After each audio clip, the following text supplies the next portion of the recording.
and welcome in to AEL University Elite Series. It's coming at you with some Valorant, and for Valorant we have as Daddy Slim and me, Matsy. And Harry, how you feeling coming into some Valorant tonight? I'm feeling good, Matthew. Classical intro from yourself as always. And yes, it is a beautiful Thursday evening, and there's no better way to spend it than watching, casting, and just vibing to some AEL Uni Valorant. Should be a fantastic night ahead of us. That's it. When I'm with you, there's no place I'd rather be, Harry, and can't wait to get into these games. But before we get into them, we want to say a big shout out to all of our sponsors. So, first and foremost, let us say a big shout out to AGON by AOC, the #1 gaming monitor brand in the world. AGON by AOC provide best-in-class monitor solutions for gaming and all other needs. And our second fantastic sponsor, HyperX and Officeworks. Power your game with the latest HyperX gear at Officeworks. When you need speed, control, and zero distractions, Officeworks has got the tech. Discover gaming gear made to handle serious play. Oh yeah. Serious play every single day, and a big shout out to Indomie, the noodle partner, made with high quality flour and selected ingredients and spices. A plate of Indomie mee goreng will certainly brighten up your day. Try any one of the flavors available today from your local grocer or at indomie.com.au. It's a big shout out to each and every single one of them. You know them, you love them, and we appreciate all of their support, just like we appreciate the support for our teams. And let's see how they're shaping up in the standings. Yes, let's have a look at how things sit at the moment. New South Wales, they are currently in the lead as all things stand, yet to drop a match so far. And over in Group A, Monash A, not too far behind with the 5 wins, are University of Melbourne. The difference there, just the round difference. Deakin, of course, in the 4th spot, 3-3 right now. RMIT Red, 2-4 are as Macquarie Scarlet. And then QUT with a 1 win.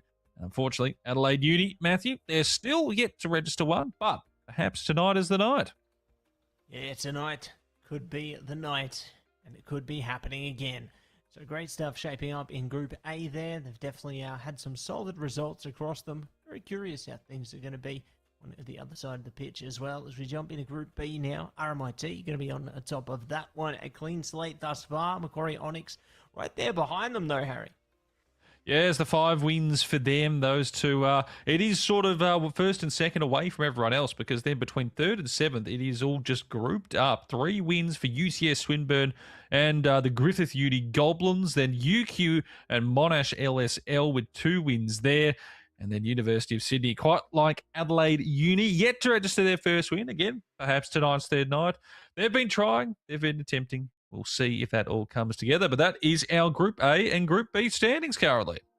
Love to see how things have been shaping up. And speaking of shaping up, we're shaping our way into our first series of the night. It's going to be none other than Deakin taking on Macquarie Scarlet here. So it's going to be interesting to see how this one plays out. You know, Macquarie Scarlet have had a pretty clean endeavour so far. But Deakin, they've had their moments too. And let's check out their rosters.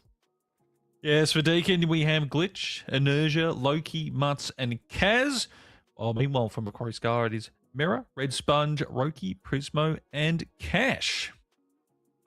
Yeah, going to be cashing in on this series to give their absolute best, aren't they? And I'm very excited for what they're going to be able to bring, you know. I think that there's a lot to think about, especially when you're against an opponent like Glitch there. Has been one of the prevalent forces for the Deakin side in many an occasion here. But speaking of the occasion, it is going to be Breeze coming at you for our first map today. So we'll see our agents locked in early on into this one, and Astra is going to be first on board.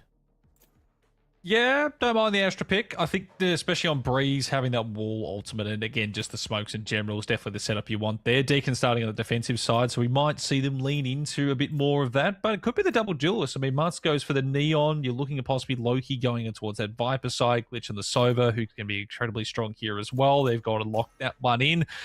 I'd imagine it's going to be some of the same. Red Sponge possibly going to be changing a couple of things up there for Macquarie Scarlet. But Deacon side, Matthew, they have locked in the double duelists now.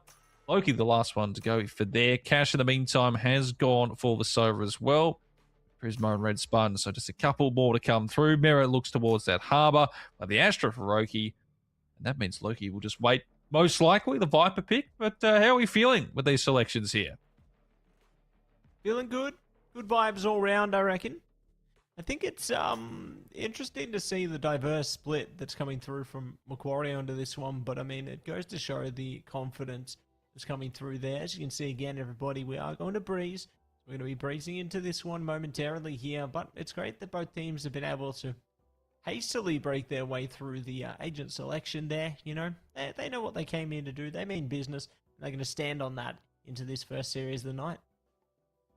Well, that's what we're hoping to do. Of course, all of these games being best of one. So you got to start off quickly. Got to start off well because there's not much of a chance to get yourself fixed back up if they're not falling in your favour. As again, Deacon on the defensive side before Scarlet on the attack.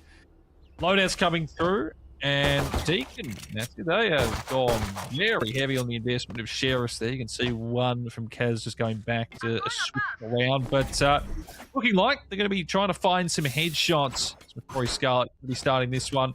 Bit of a split around the places. It seems most of it leaning towards B and mid. Spike will start out around A side. Well, let's get this one going. Deacon, Macquarie Scarlet, their first game of the evening. Yeah, let's get down to business. Recon data coming through already, trying to scout out some information there. Not going to be able to really get anything yet. Ooh, Loki very close to landing a shot there. Not going to be able to manage it yet, however. Looks like inertia there. Around the corner, falls back. So good hit. We'll be able to dash back as teammates to play off now. They re-engage though, Glitch. Are going to be able to scratch the itch there and take away that first kill. They will. There's still that lurker in mid that can come through here from Macquarie Scarlet. They have got that spike down, and that's when Red Sponge comes on through. It's just a classic doing work, Red Sponge. That's how you start the evening. 3K just like that. Loki tried to respond, will only get the one, and now it is all left on Kaz. 1v3, Spike already half ticked. Desperately trying to get towards it and maybe have themselves half as they go for that defuse in towards the smokes. They get pulled off though, and there's just going to be no chance in this one. Hindered, vulnerable, getting shot as well as they try to move around. They'll eventually get shut down as Roki finds it. Macquarie Scarlet on the board first. Yeah, on the board, ready to draw the sword. We'll be looking to give it their absolute best into this one, Harry. Keen to see how Deacon responds here. You know, they had good traction in the beginning there. I liked how they were working together. Try and open up the kill account there, but unfortunately for them, weren't able to secure it in the end. So Macquarie reaping the rewards here. Going for a bit of a split approach here so far. There is a bit of middle focus. They can certainly look to push their way through the elbow as well if the need arises, but I like how they're playing this one carefully. Yeah, look, they've got the weaponry this round compared to their counterparts, but they need to make sure they still lock these ones in. Prismo get the double. Inertia in the meantime does finally finish them off. That's going to quickly get Macquarie Scarlet moving on towards this A site. Just the one player in Kaz waiting on that side. They've heard. They get the jump there on Amura. They will get that kill. And, well, one gun picked up by the Deacon defenders, but not much else you'd imagine they're going to be doing this round apart from finding some exits here, Matthew. Yeah, looking to see if they can slip out of this one. One enemy Easy, Red Sponge. Good for it. Will be a rookie. Take it away there. So, covering it. Well done. Well played by Macquarie all over again. They don't lose much out of it. You know, they do lose a couple of pieces, but nothing that's really going to harm them in the long run of this one. So a quick way to breeze through those first couple of rounds there. We will move on to the bonus round now for Deacon, where they can bring out some primaries of their own here. Look to hone their skills and see if they can zone out Macquarie. Yeah, would love to get that response round here from Macquarie. This is the perfect start they'll be looking for if they can manage to take that bonus round with them. Definitely enough there. And this time around, going to be looking to be more of a stack here. B site, so I'll start to send in bits of utility. Oh, at least one on towards that pit bit as well there as Red Sponge going to be pushing forward. They've already been finding kills. They will get shut down after the first. The Mutz does respond with the double. Roki does shut them down. There's still the one player remaining here for Deacon towards the site. And there's Glitch firing through. They're going to get caught out, though, as Cash on the Guardian responds fantastically. And now problems here for the last two players of Deacon. I'll attempt this retake, Matt, but this is by no means an easy one.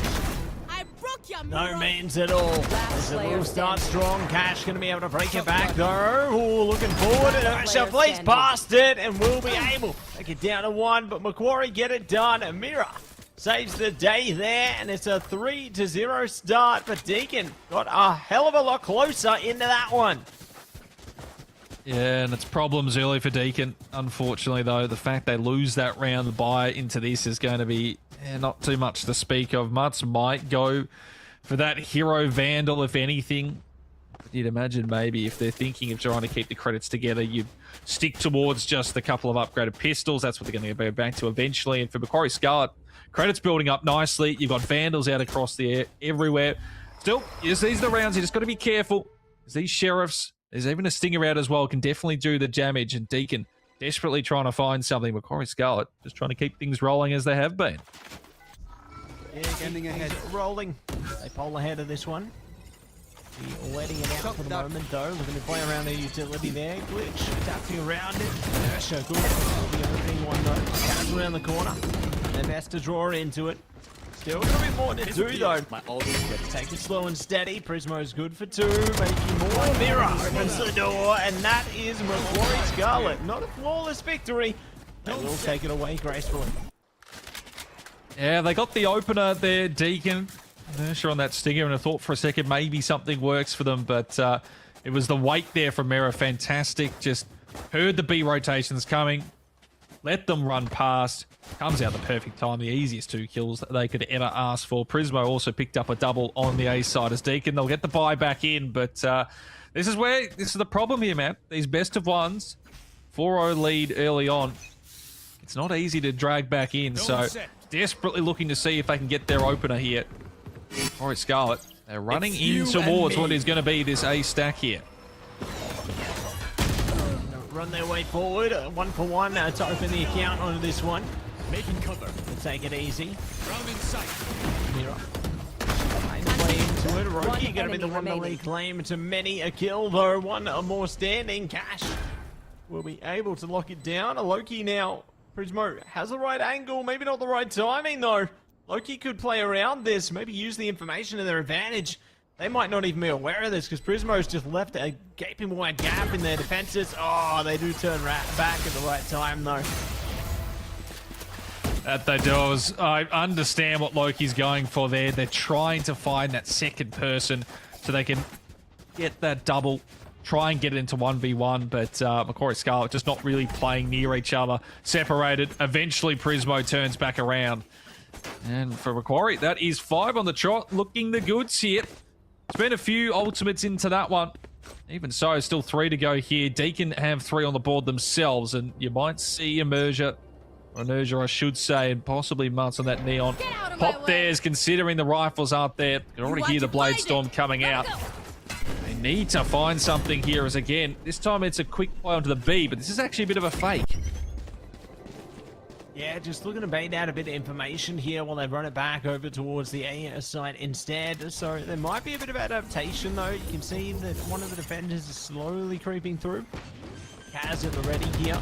Glitch actually going to fire one all the meanwhile as well, so not too shabby. See if they can keep this one close and personal, though. Oh, there it is. They find the angle, not able to strangle. Oh, my goodness! Then they do. Traded out by Mira, though, but things looking a bit better for Deacon right now. That they are. They finally have player advantage, 3v2. Weaponry still very much with Macquarie Scarlet, but a couple of rifles should have been picked up here. Tap on the spike to see if they can bring anyone in, but this is where that Hunter's Fury is going to be absolutely useful. It hits once on it. They get the half defuse, but Inertia goes down. Glitch will take Roki, and now Cash desperately trying to get forward. Does he know the angle? No, they don't. Glitch will get that kill as well, and Deacon are finally on the board. The Thrifty comes through, a couple of ults into it. And now, needing to find a few back-to-back rounds to get themselves into this game. Yeah, need to string some momentum back together for themselves here. Having the operator at their disposal, certainly going to be a big pivot point that they can play into. Find the opening kills with that one, perhaps really take away some of the pace from Macquarie here. Will only assist them. Speaking of assist, though, we are going to see a full force of Macquarie looking to rush it over towards the B side of things right now, looking to overwhelm and overcome their challenges. Red Sponge quickly into the site. going to find anything there. They will stick around that pillar, and it seems like it is going to be that 5v5, but Loki does find Red Sponge just before that spike is down, so now there's going to be some problems possibly with Prismo responding onto Loki after they found the initial on Inertia. Very worried about what's coming through mid, but oh no, the one on Mera here, you've got to hit the shot, make sure you don't miss it. Yes, they do. Mera taken down, so that's the flank and everything else on the outside dealt with. They know the rest are going to be around this main kit as Glitch firing at the Hunter's Fury, looking for more here. Roki needs to respond with a couple. Can't find it. Cash with 2. The third to try and clutch this out. This could be some sort of round jumping above. They don't get the timing though. And Glitch will make it a double. Back-to-back rounds for Deacon. Exactly what they were after. Macquarie, they get close, but unfortunately, they can't find themselves their 6th. Yeah, not able to get it done this time. So, Deacon going to be able to climb their way up round after round. Yeah, looking to keep themselves grounded as we head towards the just over the halfway point of the first half in contention. But now, though, let's see how the rest of these rounds will progress. Macquarie still good on their credits there. They can pick up a bunch of Vandals. Looking all good. You know, they've got a Phantom to their name. They do still have to worry about what Deacon is bringing into this one, as well as how they can defeat it. But for now, like a split A approach onto this Harry, and they're already ready to run. Oh, and Glitch was revealed with the dart that had come through, but Kaz was standing on the other side, so they get that first kill. Playing around these, looking if they can find a second, as the plant will go down. Kaz looking for more, but Red Sponge is going to put down Mart, so that's going to be problems. Making a double for Red Sponge. Mura coming through on Kaz, and all of a sudden it's just 2. Inertia with the operator. Going to be difficult on the rotate, but they know where Loki is as well. And does Inertia clear close left? They do, but Roki quicker on the draw. I should say Roki is Loki. The double. The spike ticking down. They almost are revealed another, but they would have to hit these instantaneously. And Roki tucked in the corner will deal with that one. Macquarie get themselves to 6. They're at least even for this first half. Now they're looking for any extra rounds they could take. Get it says Deacon. Not surprising here, Matt. I've just called for a quick timeout. Yeah, well done to claim that one back in their favour, and good timing from the Deacon side there to go for the timeout, you know. They lost the momentum. They just began to build up onto this one, and yeah, now they need to consider their options. Like, what else can they do here? How do they claim it back? Because if Macquarie takes even a singular more round forward here, that means the half is theirs. But by how many rounds is going to be the turning point, you know, this one, if they claim the next round here. Deacon, they need to take every single round if they want to match it 6 for 6 at the halfway point here. It's a tall task, you know, considering the kind of power that Macquarie's been bringing into this one thus far. So certainly curious as to if this timeout will help them find that level of adaptation that's going to be required here. That's what they're trying to get. Inertia losing that operator from the last round, so they're back on the Vandal. And this is the question here of how much you really want to invest into this round, because this doesn't pay off. You're basically handing Macquarie 7th. Well, not just the 7th, it'd probably be the 8th, because I'd imagine even with the credit loss bonus, they maybe get that full buy afterwards, but it's a difficult one. They try to keep themselves in this half. They've gotten the 2 rounds just to keep things interesting after losing some early. And now with some limited utility and weaponry, they're trying to get forward a bit closer in this one. It will be Mutts and Glitch who get those openers, exactly what they're after. Glitch has spotted another one as well. Red Sponge trying to push out. They try to get an equalization. Sprayed through on the other side. Glitch goes down on that end as Red Sponge finally responds, but it's just not happening for Macquarie Scarlet at the moment. Loki! Spike down, B. And all of a sudden it is just Red Sponge. They've been knocked up perfectly there. And Deacon, they will take that third. The timeout works wonders. That moment is gone. But it'd be cool, oh. Works wonderfully and goes a very long way there. So, gonna be particularly pleased with themselves in that one, Mr. Harry. Up I go. Certainly keen, curious See what else they can Going Astro, grasp guys. coming forward from here. About there. Quarry, I think they have a lot of tools at their disposal in order to reclaim some of that momentum again. I mean, they have a full stack of ults right now. And I don't think that they should hesitate to use them, considering how little rounds remain here. Here we go. I think that the perfect time is now. It's Deacon's going to go first. There, bursts in with a double onto 3 as well. And Roki's the only one to fight back. 4v2, Mira's going to fake that spike plant, see if they might be able to find anything there. The spray through that wall wasn't too far off, and Roki's actually going to get glitch, who tries to go aggressing forward. There again, a tap on the spike. There is plenty of time, so they can sort of play around with this one a little. Mira finally going to commit. The Astro Ball continues to be a bit of a hindrance here. Good Deacon. Have to be careful. This was a 4v2. Mira's got another one. Roki's got the timing perfectly. They've got 3. They need 4 to clutch out the round. And Urja forward, waiting for them. And they will find it. Deacon almost dropped the ball. But they will lock in a 4th. And they are right back into this one here. Here.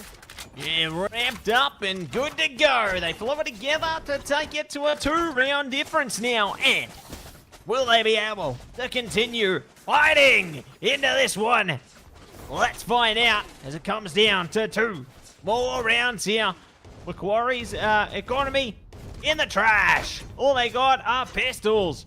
Let's see if they can wrangle those together in order to calm the storm that's going to be ahead of them, or whether Deacon will be able to drown it out and take it to a 1-round difference.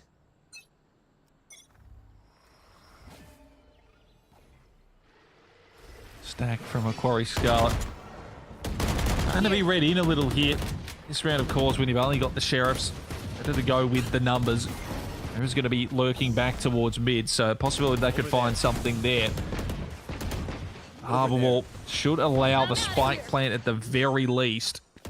So it is the 5v5, but just as I thought it might be happening, Inertia and Marzi respond. The Vandals doing the work.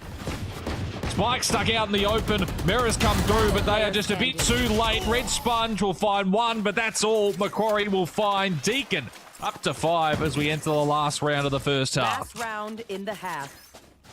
There you have it, a 1-round difference now. They've managed to ground themselves with confidence here. And they're looking to get it done all over again. Will they be able to prove themselves? Will this be the turning point for Macquarie here? All will be decided and proven as we jump our way into the next round right now. But Macquarie, all hands on deck once again. They got a bit of focus towards the mid section as well as the A side of things here. Oh, and here we go. See Soba to heat things up. Cash the reveal there on towards where Loki was. They can't actually find that first one though, but in go the rest of the team. Red Sponge and Roki get those ones. Inertia on the blades. He's going to just get off them for a second, and their location is revealed. The spam through on both there. Damage done. Not quite the kill, and Cash might cop it themselves now. That they do. Red Sponge responds to the glitch, as does Mira. The double to finish it. And Macquarie Scarlet, they'll keep their lead. It's a 2-round advantage. They would have been hoping for more considering how this one started, Matt. But a lead's a lead. We switch sides. They're up 7-5. Yeah, they'll take it. You know, things were looking like they might end up at the tied point there, but they'll take a lead. Now, with that said, they just need to cultivate it towards a even deeper lead. And this pistol is going to be a critical point to work towards it, because if D can take it, they can tie it up 7-7 and maybe even take it further than that. So it's going to be really crucial for Macquarie here to lock it in as soon as possible in order to further their own advancements. But for now, we get set up, ready for action all over again here, everybody. You can see the same old split between the pistols there. And it's going to be KO City open for business. Sponge playing close to this one. Those shots go out. They go for that secondary peak. Doesn't work out for them. In the meantime, it's Kaz and Matsu are finding the picks that are needed. The ace side has fallen as the split comes through the double doors. And now, Rory Scarlet, just 2 players remaining.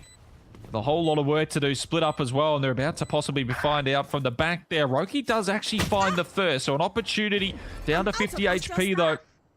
It's their counterpart with a similar name, and Loki. Brings them down. Obscuring vision. Has to try and play this one close. Inertia finds Cash. They go for the shots. They get chances, but Loki's the one that comes out on top. Deacon gets 6. They take the all-important pistol. And now the opportunity to tie us all back up.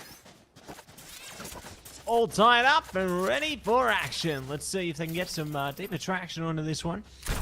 They take it easier for the moment.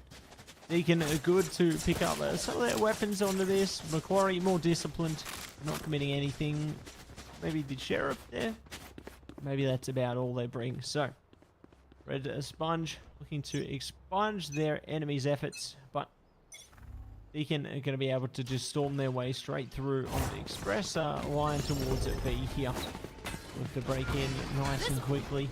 Cloudburst coming out, walls coming up. Good to try and lock it in, but Brokey, I love the adaptation. Playing into the side there, getting headshots all day long with Cash. They almost win this clash here. Inertia in deep trouble. Last one standing. They need to band together. Try and hold through. They're so low. Oh, Cash does it again. An 8th round for Macquarie there. Just when you think they're on the back end, no. They take away a thrifty round, and they're back on top by 2. Yeah, that is not the round you can be losing if you're Deacon. You take pistol, you've got all the weaponry you need into the next one there. And, well, they ran into the stack, and they just didn't really have the chance to fall away off it. And now you can see the switch in the loadout. As all of a sudden, it's Macquarie Scarlet with the opportunity to really start running away with this one.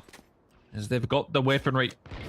Deacon, what can they find when it comes to a hit, which is most likely coming from this A site? You've already lost one. Decide to fall away a bit off that. Mutt's playing close with the shorty in that position. So there's a possibility if Red Sponge doesn't clear it correctly that maybe there's a chance. I said maybe for that exact reason. Red Sponge absolutely switched on. They find themselves the second of the round. And now Deacon continues to fall to pieces here. Yeah, falling apart piece by piece. Cash shot. He's going to be able to catch another one there. Glitch getting closer with the sheriff on this one. But still more needs to be done. They want to make it hurt for Macquarie here. Our drone coming through. The firebolt at the ready there. No one close enough. Oh, they do catch at least the line of sight on one. Revealing area. So they've got that inkling, you know, that there's at least one player was that position. But Macquarie still being very patient here. I mean, Deacon have taken great strides over towards B, so it's going to be probably a retake scenario here. But I like how they've been scouting all this time. Concealment. Spike will be planted. Has gets that down at 3v2. Macquarie Scarlet having to be careful here. Glitch tries to go forward a bit quicker. And now problems for Kaz. They're all by their lonesome. All 3 players starting to converge on this one. They have to hit their shots on the sheriff. Roki, it's not clean, but it's the kill. Macquarie Scarlet will get that 9th and get it back out to a 3-round advantage. Deacon, spike plant there. They should have a buy into the next, but now, again, they find themselves in that situation from the first half where they let Macquarie Scarlet get away early. Yes, they were able to reel them in a bit. This next round becomes incredibly important for them. Yeah, it's a critical moment, isn't it? You know, it means that Macquarie could take it to double digits here, but I mean, one and the same. Deacon close the gap just a little bit between them, so be all the more potential. Both sides to tap straight into here. Try and see if they can draw their opponents out as they already approach closely there, just outside of the A side of things. Not looking to give it too much in the midsection here, but Deacon are more than willing to try and spread their reach as much as they can. Through those double doors, looking to find something. Loki, in the meantime, has to kick one over towards B, and that's going to cause some quick rotations. No one's actually on the site. That kill coming towards Elbow. Ursha now making their way up through mid. They've cleared out Heaven's side. Roki, all of a sudden, this becomes a very important fight, and Inertia wins it out. B site is open. Spike should be planted. So this is the perfect start for Deacon. Round's not done, but 5v3. All the players here from Macquarie Scarlet still trying to get over. But Red Sponge finding that one. There is a way back in. Stopping fire. Yeah, there's an opportunity here. We can play around the walls there. See, they can stall them out of this one. Quarry. It's slow. Push around it. Find the opening. A Sponge is down. Mirror to follow. So Deacon. Be good for many here. Prismo last one. Has found a couple. Looking for more. They need to play off each other here. They're giving away their position with the noise. Not many bullets either. They can hear them. Stomping away. Loki. Very disciplined. Playing from a distance. And they lock it in. 7 and 9 now. 2 rounds between them. Yeah, it's nicely done from Loki. They just sort of fall back from that one, hearing the play that was trying to be pulled off from Prismo. Did a decent job in what ended up being a 1v4. Can't find it. And now, I'm going above. good chance here. Deacon to start maybe building their bank. Get this back to a 1-round game. You can see the credits there. But both teams aren't great. So Macquarie Scarlet, this becomes a pretty important one for them as well, this defensive end. This time around, again, going to be presence towards A early. Whether or not they hit off it, that's the other question. But after losing that gunfight early last round, Matt, they've decided to have 2 hanging around B. That's the change they wanted. This Red Sponge goes checking. Doesn't fire much. As it stands, still a 5v5 as there's fights that might be about to happen out around mid here.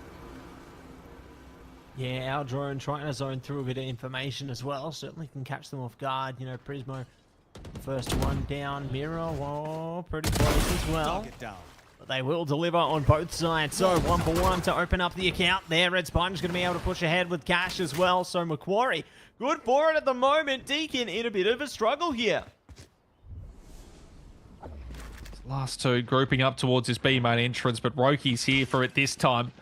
And realistically, they just need 1. Then they can basically trade out from either side. Maybe just make it 2. Why not? Roki shuts down the last couple. And Macquarie Scarlet keep that advantage. As they're up to 10 double digits, and Deacon's credits, they are not looking to flash. You can see the thoughts.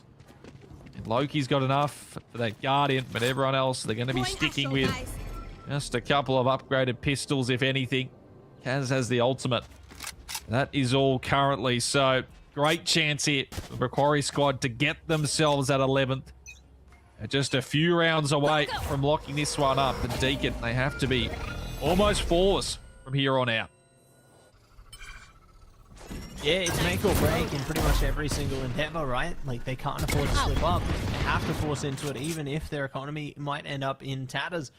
They're going to give it their all, and looking to stall it out early on here. Try and see if they can play the mind games against their opponents on this one. They've only got 1 defender to worry about in Prismo right now, so if they did overwhelm B, might actually go okay, considering how close Prismo is playing as well. Wouldn't be the worst case scenario there, but just trying to drag out utility right now before they commit to anything heavily here. I mean, this is given too much time to rotate. Yeah, so they will actually shut down Mutts. I thought they'd done enough, but that is what you're after, and now brings it into the 1v1 fight here. This could basically shut down the round, but Kaz does get that kill on the pistol, no less. They're on towards the side, but they've still got so much to deal with. They just don't really have the weaponry right now. Glitch firing out shots as Kaz continues to creep forward, but then Kaz, oh, things looking a little bit dicey for half a second as Loki remains in a 1v3. First one down. 20 seconds. They know at least possibly 1, but the flank coming through from mid. Red Sponge will shut that down. Macquarie, not clean, but it's their 11th. Deacon, the buy comes back in, Matt. Now, they need to make sure they put these ones away. They use the Mutts ultimate into that last round. Came up with nothing. They will have at least 2, maybe even 3 into this one here. Yeah, all good in place for this one. We'll see if Macquarie will be able to lock it down to a match point on this, because Deacon, you know, Back in the flag. they had a bit of early flare there, but I don't know if they dare push ahead any grander. Oh, here we go. See, Silver try and break their way in. Not going to be able to do much with it, but it doesn't mean the kill feed hasn't lit up on both sides. And now Cash is now taking the lead on a double down.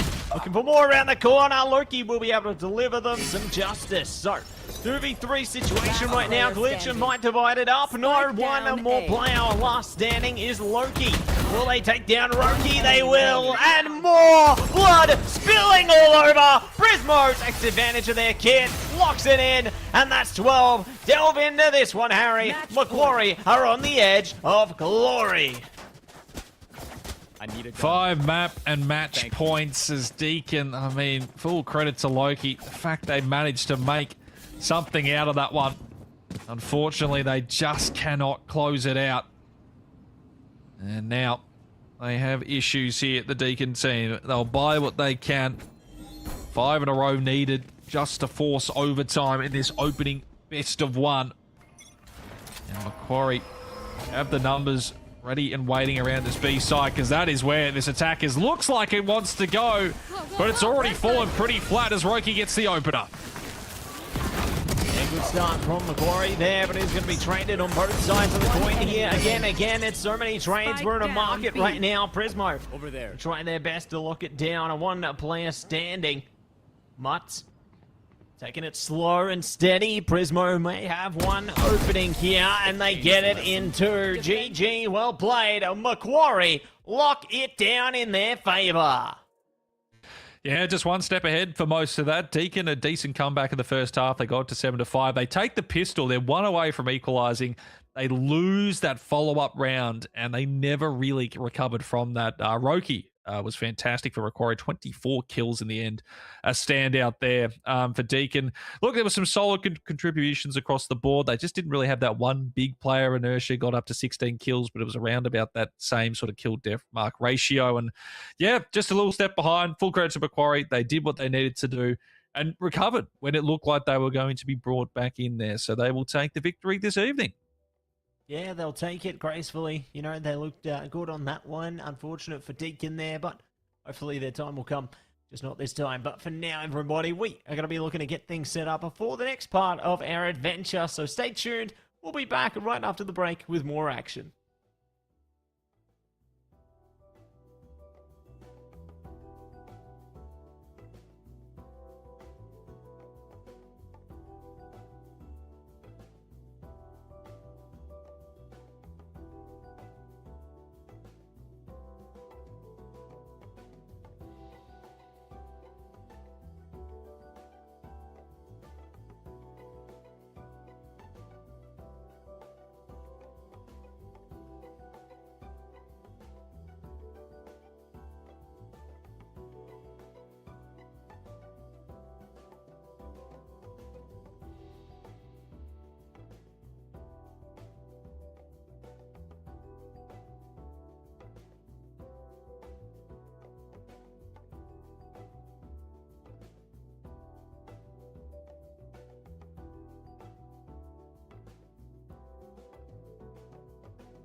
welcome back, everybody, to AEL University Elite Series. We are going to be jumping straight into another banger. It's Adelaide Uni taking on QUT.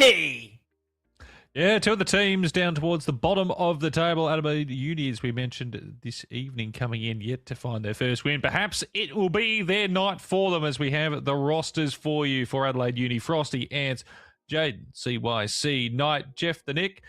Meanwhile, for QUT, it's Hugh, Talon, Muffins, Cheezel 2, and Wire leading their way for them. Yeah, going to be solid rosters all the way through there. We've seen them before. We're seeing them again. And you know what else we're seeing again? Pearl. It's going to be the map in contention here. Hello, hello. Enjoy the show, everybody. Always love to see different maps from every single team. That we do, you know, we like to keep things a little bit different all over the spot. And Pearl has definitely been one that I've actually come to quite enjoy. Wouldn't say a newer map, I guess not one of the originals, of course, but we do see a fair bit of play from this one as QUT, well, they're not messing around.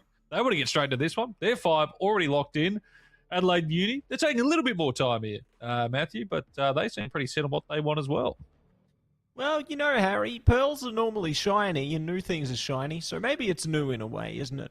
But we will be jumping straight into this one once all our agents are locked in here. Do see a few last moment hovers. Cypher actually coming out is not something you see every day, so I'm actually very interested in how Hugh's going to play into this one. I mean, KO one and the same. Reina, feels like we've turned back the clock a little bit on some of these picks, doesn't it, Harry? Yeah, I mean, look, I feel like for a couple of these, it makes a bit of sense. Raina's definitely not been as strong of a agent pick as in recent times, so that's a bit of a maybe surprising one. KO, I can understand, definitely can be instrumental in shutting down a lot of abilities early on in rounds. But on the other side of things, we'll have to see what Adelaide Uni have been putting together there. It's a bit more stock standard in a sense. Jeff and Nick look like they're going to be locking in that jet for the final bed chamber. I think for Pearl, works pretty decently, especially to get that ultimate out there. But, you know, different picks and for, you know, two squads that are definitely, I guess, struggling to find the wins. So this is where you get to experiment, I get a bit here. Yeah, you get to pull something out of your bag of tricks there, you know, play a bit more experimentally and see what works, what doesn't. You know, anything could be coming out into this one. So, yeah, curious to see how it'll all go for either side here. I'm very interested if the team which look to opt in for the Cypher this time will actually find that success. You know, being able to play into the cameras there definitely brings a lot more coverage. You can scout basically for free for your team, so it's going to be a lot that you can bring into this one. But very eager to see how the breach is going to go for Knight there as well. You know, Rolling Thunder. Obviously one of the staple ultimates in the past, and we're going to blast their way into the future as well. Yeah, we'll have to wait and see, but we're not far away from getting this one underway. A second best of one of the night. Adelaide Uni up against Queensland University of Technology. Adelaide will start on the defensive side. It will be QUT, Queensland University of Technology. On the attack, the grouping is starting out to possibly play into an A-long hit. The detection of at least one early on means that they might just think they want to hit this one early. The pace, it's decent. Looks like we're going to be getting a few players making their way onto this A side here, Matt. Looking to take it slow and steady. Do have one up the backside of it there, and one looking to hold from the mid section as well, just outside Link. So, it'll be a bit of a problem. So they hold it back just on the edge of Secret there. Now tiptoeing their way up, dark cover coming out, cuts off the Link player. Going to be a bit of trouble now for the player in dugout, but it doesn't even matter. Ants plays into the gap there. Tactics going to be able to play so well into it. They needed that kill, and Hugh in the meantime over at B's found one as Tactics blind makes it 3. Muffins puts down Frosty. QUT swing that back after Ants found the opening 2. And Adelaide Uni, they thought for half a second they'd got this A side held down. Slips through their fingers pretty quickly. Yeah, it's a very calm and collected endeavour from QUT there. And, you know, just when you thought Adelaide were able to start strong there, Ants playing into the gaps. Unfortunately, they weren't able to muster up much more courage from there. So QUT going to be very happy with the opening onto that one. And they're looking to play pretty similarly, but I mean, Adelaide, they're playing a very quickened pace here. Hure's looking to play the corners, though. This could be a long-term flank from them. They're already communicating. Look, they're looking to fall back onto this and maybe go B instead. I love this from this team. There's the attempt there from Adelaide Uni to maybe get some aggression in towards mid-side. They run straight into the stack coming back. So that information at least passed across to the last three players that they're most likely going to be able to rotate here. But off that QUT, I mean, they've kept things pretty slow, guessing. They don't need to commit to B just yet. But when you're already finding the first couple there, especially considering what Adelaide Uni have to buy into this round, you're feeling pretty confident. You've got that camera as well to set up. It's playing that lurk role at B, it seems to be, or is going to be playing sort of that lurk role in general at one of the sites they don't pick. But B is open. We'll get this spike down. They should get themselves a second. Adelaide Uni will attempt to do what they can. Not really thinking much of a retake here, but at least taking some weapons away before AU get in, well, for QT, I should say, get into their bonus round. Yeah, looking to take away what they can here. You know, Adelaide Uni just kind of forced into a slow and steady account here. They're looking to play maybe towards a B-Link on this one. Can run it over to Club as well. See if they can scrub away some exit kills perhaps, or maybe something more. You gets the spot though, so they've at least got the information, and they might even find more. Smoke there, choke him out, and it will succeed. So, flawless round from a QUT, and play on into the bonus round now. Back to the start they were after here. Adelaide Uni will get their buy-in. Vandals mostly across the board. Frosty's going to go for that Phantom. Meantime, up into the Guardian. And there is a couple of leftover weapons, which means that they're going to have the credits to back them even if they drop this round. But very much a formidable bonus one. A lot of these weapons here. So for Adelaide Uni, still going to be quite difficult for them. Presence mostly over towards A. You can see hanging around Art and Link on the chamber side of things. That's Ants, but a lot of presence around that side. Meantime, UT are going to enter in through mid plaza. They've got Art the way through. And the Link possibly open. As these A players, they're pretty deep away from this map.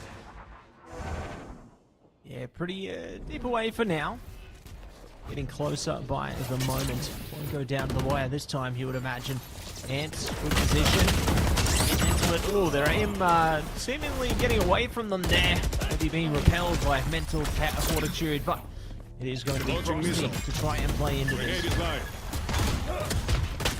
They're going to be taken down, though. There's another one back at least from Knight, so Muffin's dropped. Spike this time should be planted through. Adelaide Uni have the players here, ready for this one. Wire looking towards these positions, finds that first one on tonight. Beautiful shot there. Now looking for the next one to Jeff. The Nick dashes forward. Is lucky to be alive just there. Jaden just walks on out. Their head presented. It might be three. Even more for Wire. 4K in the round, and QUT off to the races. They take the first few here, and Adelaide Uni already with problems. Yeah, many problems, and I don't know if there's going to be many solutions. They've been already quite triumphant in their initial approach to Pearl here. And Adelaide Uni is going to be back down to pistols. I mean, they garnered some slight opportunities early on, but that's all they've really been able to do. Like, it's so difficult. They've been playing into this like this for now, though. QUT trying to break in towards B there. Will be forced to retreat back, and slowly regrouping with a teammate at a minimum here. Not a full rotate coming out from Adelaide yet, but simply looking to head in that direction in a second here. Jeff the Nick pushed away. It is just Ants on the side. They are now spotted. The Headhunter looking to see if they can find anything here, but then closed in. They will actually get a nice shot there onto Tactics. Muffins gets the immediate trade. And well, players are over here from Adelaide Uni, so the rotates come in. Still, what they have available, not going to be an easy one for them as the plant goes down. Spike planted. Tildy starts to pop out. This retake can begin, but it's already the first. The Cheese or Muffins will make it 3 in the round. And it's all left just on 2. Knight. Wire finds it. The fourth, pretty simply done in the end there for QUT. Adelaide Uni, Matt.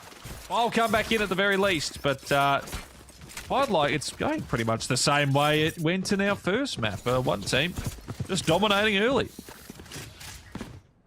We'll see if the story goes the same way, though. You know, could be early domination into a almost tied up affair later on into the half here. As Adelaide Uni will be able to path their way forward with the buyback in their circle into this one. They are looking to take a bit of presence over towards mid early. UUT though, big focus over towards A right now, so they're always leaving Hugh to kind of play scout here, see if they can set up some flanks perhaps, and just to garner a lot of information. And they're still having a lot of freedom of movement there, but it's good that Adelaide play off each other, and they now take advantage of that. Hugh that time was playing more as the aggressor and towards mid, have been lurking towards B side when they've been doing these hits, but now Tactics, the Raider ultimate pop, they are immediately passed forward into this one, deep away into the back there of the A side through Flowers. In the meantime though, Jeff, the Nick and Frosty are finding the picks that they need. Tactics goes down, and now it is just Muffins. They do have the spike on them. They will get that plant down, so it'll be a 1v3. Not very easy. Absolutely, they can get this one done. Get it done and have a lot of fun while doing it. Muffins trying their best to hold a position here. The very difficult thing to pursue. Dark cover could help. Might give them away all the same. Oh, they just have to play patient. This could work out. There it is. Oh, that is so good. Shrouded Step as well. They're playing into the defuse though. They're not looking to break it. Oh, bit to the bit there. This might be the opportunity. No! Jaded CYC gets it done. Oh my goodness. I thought they lost that opportunity by getting off the defuse there, Harry, but it doesn't matter. They prevail in the fight. And they win the battle. Yeah, Muffins, I mean, great attempt at that one. They almost pulled off in the 1v3, just using the utility perfectly, getting the shots, isolating those duels. Thankfully for Adelaide Uni, they are able to lock that one away. So first on the board, guns available. They will be able to get themselves a few ultimates this round as well. A chance to work into this lead that QUT have managed to get so far. You want to play? It looks like they might be looking to aggress in towards mid. So going to be fights early on around those double doors. So they look to try and sneak on out from that side. Wire's going to be the first one out as Jeff the Nick off this one, looking towards Cheezel. So they're trying to play off this double one together, but they're not quite ready for the first, the second, and then Cheezel comes on through as numbers will prevail for QUT. Exactly what they were looking for. You can play off the dismiss there, sets their teammate up for the kill, and works to spill ahead of it. Knight, oh, spots some Tactics playing onto the Lear there, now trying to play onto something even more for themselves, and it's going to be good for the tour de force, though. Going to advance forward as well. Smoke coming out. So just looking to play into the utility as we head past the minute mark here, and now, battle really heating up. Yeah, Anne's finding that kill definitely saves that round there, and Knight hasn't actually moved away, neither has Ants, and the Spike is still hanging around this direction. You can see that they're still worried about that corner there, but are they ready for what Ants is waiting for on this right side? If they swing double together, they should be able to get a trade out, but Ants is actually just going to walk forward into that one perfectly. Cheezer will get that back, but now if Knight comes out, he should himself a free kill, maybe even the second. Oh, the spray's not great. And Cheezel now has themselves the opportunity in a 1v1, 3 kills in the round. Can they pull off the clutch that they couldn't find in the previous one? Oh, going to be down for this. Going to have to stay a Frosty onto this one. Cheezel. Now holds position here. Playing into the util as well. Try and see if they're playing close. Not going to be able to catch them as yet. So Frosty ready, waiting. Clearing these angles, baiting out the defuse here. They're ready on the angle. Oh, they're spotted and slotted out. Cheezel.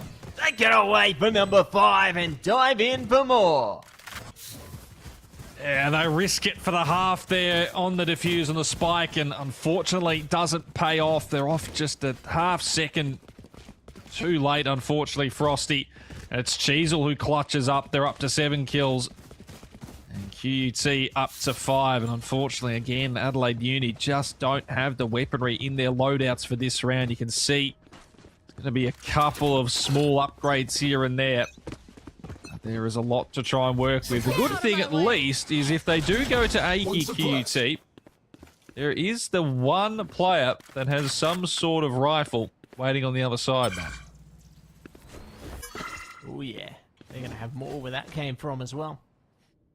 Just going to have to take it easier for a second, though. And a big flank in order. Jeff the Nick playing under the trap wire there, trying to find the angle. Oh, they know. If they can get the timing, it would work perfectly. But, I mean, QUT might actually get caught retreating here. Oh, I think they might. Oh, no, the timing! They've been spotted! Jeff falling back there. It's all gone from great to really bad, dear. really quick. Yeah, that was going to swing one or two ways. Jeff just looks away at the wrong second, unfortunately. Jaden's desperately trying to get themselves to the side. They might be able to at least get one, but it's nothing as Hugh shuts that down. And unfortunately for Frosty and Ants, this is an incredibly difficult situation to get themselves back into, especially when you've only got a headhunter and a sheriff. So try and isolate some fights and maybe at the very least force some QUT buys into the next round. That's about as far as it goes, you'd imagine. Hugh, spray's not fantastic as he will go down to 57 HP, but the kills are still there. Tactics will make it the double. And in the end, it's a flawless as we're now at 6-1. They don't have a single like Yeah, solid work coming through from QUT all over again here. Adelaide Uni forced to try and find a solution. Any deeper into the piece on this one. Get ready for action. Look to get even further traction here. It's QUT taking aim towards the A side again. You know, they've had early successes there. They're looking to maybe send it in that direction again here, but for the majority of their players, they're just kind of hesitating, pondering on what they do here. But it's always going to be huge just finding the scouting for their team, isn't it? Yeah, and that's what they're hoping for. Tactics. A little bit of an island by themselves out in mid. They do have the backup on the other end as they try to slowly make their way around towards Art here. They're probably getting back towards mid doors as well. No aggression just yet from Adelaide Uni. Pretty far up, but not wanting to go into that mid hit just yet. You can see Jeff and Nick thinking about it, but that's where Cheezel has that angle covered. Rotations staying on both sides, so the one on A, one on B. You can see maybe leaning into possibly thinking this B hit might come through. They will eventually just all fall away before Knight, though, does get that first one into tactics, so that's what they were looking for. And now, off that, you can see, Matt, UT are going to be forced into a B split here. Yeah, looking to play straight into it. Flash is already coming out. 30 seconds left. CYC in trouble, but Wire gonna go down. So Jaden mid. be able to stroll ahead. It's all down to Hugh and go there. Last player The show standing. rolling, but they roll so long till they run out of tape. Muffins trying to rip their way through there. Catches at least one, but that's all they can get. So a second round now afforded at long last to Adelaide Uni. Yeah, that's what they're looking for. Very nice stuff there from the Adelaide squad. QUT, they sort of hung around that mid side and flew B long to see if there was any defensive aggression. It didn't come for so long. But then Knight just comes out at the right time, gets that opener, forces them into that B split. And the moment they lost that spike in middle there, it was basically all over. Not much that Muffins and Hugh could do. Still, 6-2, QUT have a fair bit of an advantage here. They're not readying anything towards main early off that KO information. They might just even go a bit further forward. The problem is, Ants is waiting here with that operator. If he has the chance to, he will hit. That he does. Tactics drop early in the round once again. Spike will go down, but it's a player advantage here for Adelaide Uni on the retake. Good for Adelaide Uni. Ants now advances forward. Knight are looking to get it done as well. Hugh, though, back with a double onto this one. Just when you think Adelaide's ahead, no. Will be only by one. UT in a bit of trouble here. Adelaide Uni now in some trouble of their own. Fading out the defusal. Hugh trying to break in. It's Jaden, though. pushing ahead with Frosty, and Adelaide are back in business here, everybody. You love to see it from Adelaide. Yeah, it's exactly what they're after there. Fantastic stuff. And, well, they had control for most of that round. Hugh playing that flank in and around mid-late, gets the double, a third as well. And he had the lineup for the last two, doesn't hit it though. And Adelaide Uni find the last couple. A chance to get this to a pretty decent first half here. QUT, the bite back in though. Ultimate spread between both teams to a piece. So, yes, you've got the 3 rounds on the board, but these last 3 of the first half can be different, mate, because it's sort of going the same story again from our first game, Matt, where it was 5-1, team lead. We're back to around a 6-3. I'm curved. So that means it's going to be a 7-5 half. We're keeping all things it's your fault. Same. Adelaide appreciate you. You know what? I appreciate you too, because we love a competitive series. So, big ups to Adelaide for bringing it back so far. Let's see if they can keep it, getting it done towards the rest of this half here, eh? That's what we're hoping for. Back around those mid stalls. So QT been given control of mid. At least Plaza sided. See why wants to start making their way into art, or basically just watching it, because the numbers have again headed towards this B site. I think if they're going to do it again for a split here, maybe take the spike together. Just as I say that, 40 seconds. Actually grouping up for an A hit here, so trying to keep them guessing, but it does mean you're going to be left with a limited amount of time here, Matt, and they won't have the ability to clear out too much. 30 seconds left. The thing is, Jeff the Nick is the only one here, so you'd imagine if they spot it, they're going to fall away, and maybe they just try for the retake. Yeah, looking to give it their best shot here. There's not much time. They have to commit, and in a big way. Cloudburst coming through to nullify line of sight for a second. Util keep a distance here, but the spike should go down. Oh, double through the smokes there. Let's see it. And we'll Spike was stopped. Everything. Oh, the time's good. And Adelaide are even greater. His hands up. He survives with the operator as well. How is he not dead? And that was the thing at the end. It was the time. So QUT, they got the site. Adelaide Uni fell off, but they twice attempted to get the spike down. They got to about 3/4 on the second attempt. It gets taken away. There's 3 seconds on the clock. Ants just needs to survive, and does by the barest of margins. So 4-6. They've managed to bring this back now completely. 3 rounds in a row. And now QUT running out of ideas a bit. They are just attempting what is looking like just going to be a straight B rush. Yeah, B rush and trying to brush past here. No one on the defensive side is going to be able to stop them, so it could be just an all-in-all retake situation. The other side of this here, tactics. Location revealed, so we'll be forced to yield a bit of ground towards them. Adelaide Uni though, rolling thunder coming in. They're trying to bring the retake back immediately.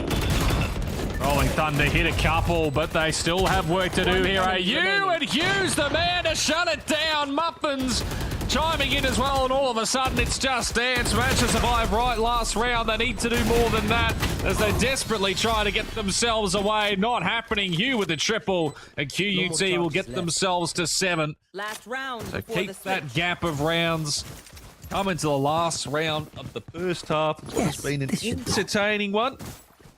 Who is going to... Well, that's the question. Who's going to take the last here? Adelaide Uni. Chance to make it 7-5. You take Pistol. All of a sudden, things become a lot more interesting. QUT 8-4. 4-round gap is what they're chasing here. Yeah, looking to further their pursuit as much as they possibly can onto this one. I mean, QUT had a lot of wind in their sails early game, but Adelaide Uni have been able to earn themselves some well-deserved rounds on the later side of the piece as well. So certainly could see the exact same scoreline as the first series at 5-7 there, or it could be 8-4, like what we were thinking about earlier. But for now, QUT going to be thinking deeply about an A-sided take here, already setting up some utility to perhaps fade things out. They look hesitant here. They've already got a teammate rotating back, so maybe just trying to make a bit of noise, and then they play towards a mid to B strat instead.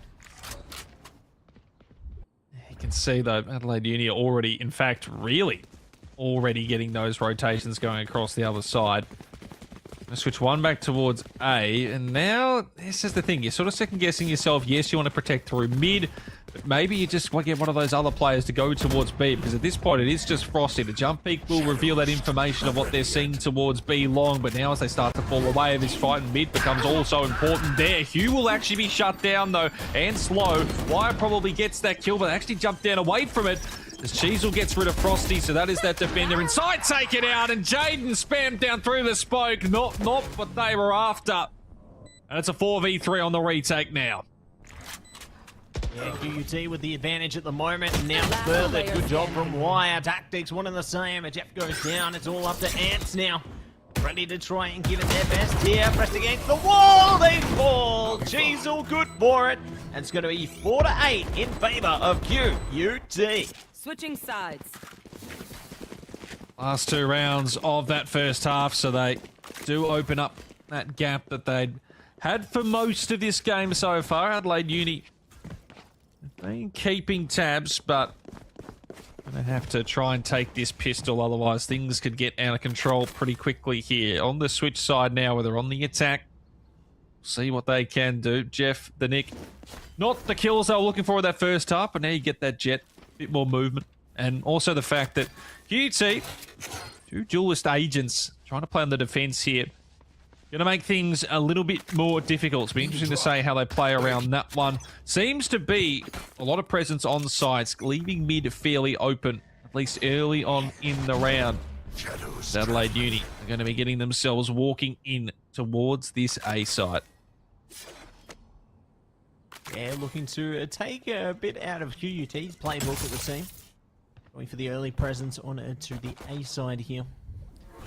You have a few defenders to worry about playing friendly. Sight there, Jeff already dashing forward. Trying to fight this flash in their favor. Cheezel good to open. Traded by Jaden there, looking for more. Both teams just trading blow for blow onto this one. No one getting ahead of it until now. QUT in the 2-player advantage here. Ant's going to be the last player standing, and they find a one. Hugh's down. This is a good start for them, but QUT can still play a bit of a crossfire here. Spike down. Try and drone this one away. Shots coming through. Ants in trouble. They're trying to chase down this one. Hunt down the spike. But it could play in Ants' favor. No, yes. They're looking to bait and switch them here. Muffins now has to wait patiently. It's a big game of time now. Does Ants go for the plant? Do they wait it out? 30 seconds left. Oh, this is difficult, Harry.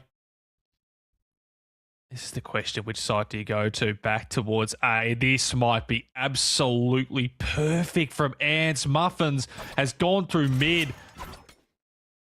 They will have the quick rotation back, but if they think this is B, depending on how they hear this, 10 seconds left.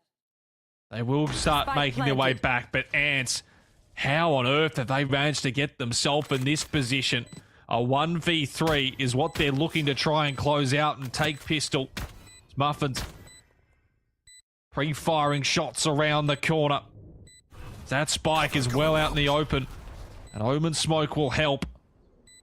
And Ants is already looking towards this corner. Oh, misses the first initial one. So low on HP. A couple of spams. A right shot that could do it. Muffins taps once. And Ants isn't peeking. They're waiting for this. They've done it well. They spot it again. They need to get in the spike. Needs to at least get it half. Gets into the Omen smoke. Oh, Ants, this is absolutely perfect. To perfection. They don't quite hit the shot to finish off the round. But it don't matter. Adelaide Uni take the pistol. Oh my goodness. Very close affair onto that one, but playing the mind games from Ant works wonders for Adelaide Uni here. So, to be very satisfied with that opening round there. QUT going to be in a bit of trouble though, you know, albeit they got some kills through that struggle. They don't get the round win, so Adelaide can close the gap between them quite confidently heading into the rounds further. Let's see how QUT looks to respond now though. You know, they got some upgraded pistols into this one, and they're ready to go now the barriers have collapsed. And off that weaker buy into this round, you can see the defense moving. It's a grouping through mid. And they are going to get this information, and in fact, the kill on Jeff the Nick. And this is the question for QUT. They could quicken this one into another side hit on the opposite side, but they just don't seem aware of it, half of it. Knife will get one. Expect the drop, doesn't fall what it's looking for, and the others are responding here for the side of Adelaide Uni, getting the kills they need. And those weapons starting to come through up close to Classic, getting damage, but not the kills. It's all on Hugh. They don't get anything. And Adelaide Uni will back up their pistol with a second round, up to 6. QUT will be back in with the buy. Back in with the buy and ready to fly high on to this one. And let's see how things go as we flow things together, looking for the opening endeavor over towards A, at least for night here. The rest of the team pondering whether they go there as well. It looks like Ants is playing a similar role to what Hugh was for QUT on their attacking side there, where they're playing that lurk, looking to just scout out information whilst the majority of their forces go towards this A engagement here.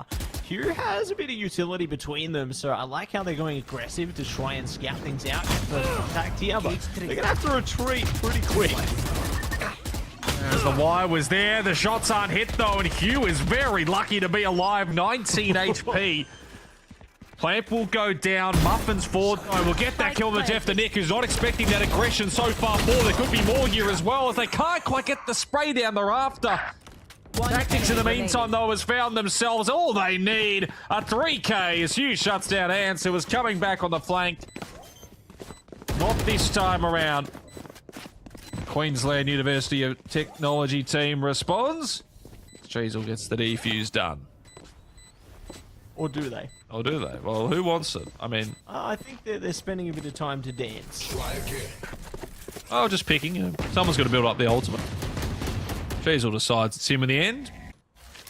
And Adelaide Uni, well, not the round they were after. At least a spike plant. And the buy should come in, considering they didn't lose too many players in that second round there. And yes, as you can see, rifles are plenty, Vandals, Phantoms, all you could ask for both squads. So this, Matthew, very pivotal round for both teams. Yeah, it's a real game changer, isn't it? You know, it could go either side here. If Adelaide Uni takes it, then they can certainly look to close the gap on this one, albeit there's 3 between them, but they could turn that into 1 between them. Also, Cloudburst up front, though, and it's QUT fighting, taking the player advantage nice and early here. They'll be playing back around the pillar there, and Adelaide Uni reconsidering their approach towards B. Yeah, 2 players lost off that one. Wire's aggression. A big kill. Will get themselves out towards B long here. Muffins the jump peak. Not sure they spotted anything there. And going off the lack of movement, say no. So we'll just be Cheezel left by their lonesome. And they're playing the off angle here, so it allows Adelaide Uni to get a fair bit of space forward. In the meantime, aggression in towards mid on that end. And Jaden does find tactics, so that is a big kill. And off that one, they just start rotating away from the B side. It looks like they're thinking back towards A, or do you take it through mid? 35 seconds. If they are heading to this A side, Matt, they're going to have to do it quick smart. 30 seconds left. Yeah, they're going to have to get back as quick as lightning there, and it looks like they already might have the opportunity. Here, going to be in a bit of trouble. Does knock them down to the rubble there.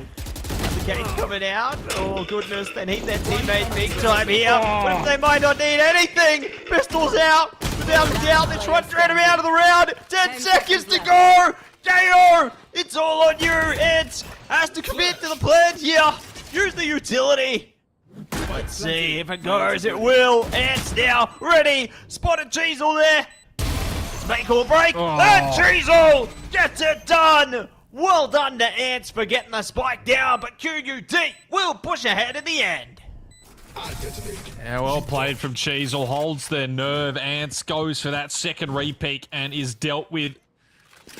And unfortunately for Adelaide Uni, that one could be a death sentence, as now you're most likely going to be dropping this round. You can see the small amount of investments that go around those credits, but you'd see massive chance for an 11th here. This one out to a 5-round advantage as they close in on the magical number 13. Buffett and Hugh leading the way, 17 of 15. Tactics not far behind on 14. Meantime, Jaden doing the work for Adelaide Uni. They're up to 12. They need a few more players to start finding some moments as we get into round at number 17. Yeah, jumping it straight back into the affair here. Operator in hand and ready. Try and disparage any attacking presence could be presented to them. I like how slow and calculated Adelaide Uni are taking it this time, though. Looking to divide the lines of sight through mid this time. Jeff ready to push forward if the need arises here. Tactics has the angle, though, but I don't know if they're going to be able to react in time to this one. So still just taking it slow while the rest of their team, they're looking to flow towards A. I like how they've got one lurking towards B as well, though. Just playing that line of sight onto the contact there. Ooh, spotted the cloud burst, so that's good information from Tactics here. They're going to realize there's a rotation towards A already. You can see the pings coming through from them on the map as well, so they're getting prepared for this. Yeah, that late omen smoke as well there. Decent spot as Frosty. That one hits it enough. This is going to be in trouble. They just get the teleport away. They're forced away from the side, so A is relatively open. Hugh with a couple of shots through. You can see Tactics wants to get one there. Meantime, Jeff the Nick behind gets one. Tactics does shut that down eventually. There's still work to be done. Frosty trying to play forward. Doesn't happen, and now Ants again is left by their lonesome. The ultimate is out. They need to hit every single shot available to them, though. This would have to be crazy. There was a second there. I thought there was about to be a collateral. Tactics has other ideas, and QUT get their 11th. Yeah, we'll be able to get through it there. So, QUT managed to come ahead of this one. 3 in a row so far. Adelaide Uni, they've got to stop their flow, otherwise they will be able to push towards a series point if they take just one more round here. So, QUT heading towards treacherous waters, I've got to say, and Adelaide Uni, it's their time to try and fight it back. For now, though, we jump in to the next round before us. Adelaide Uni prepared to split the engagement again and to just divide up and conquer information before they commit.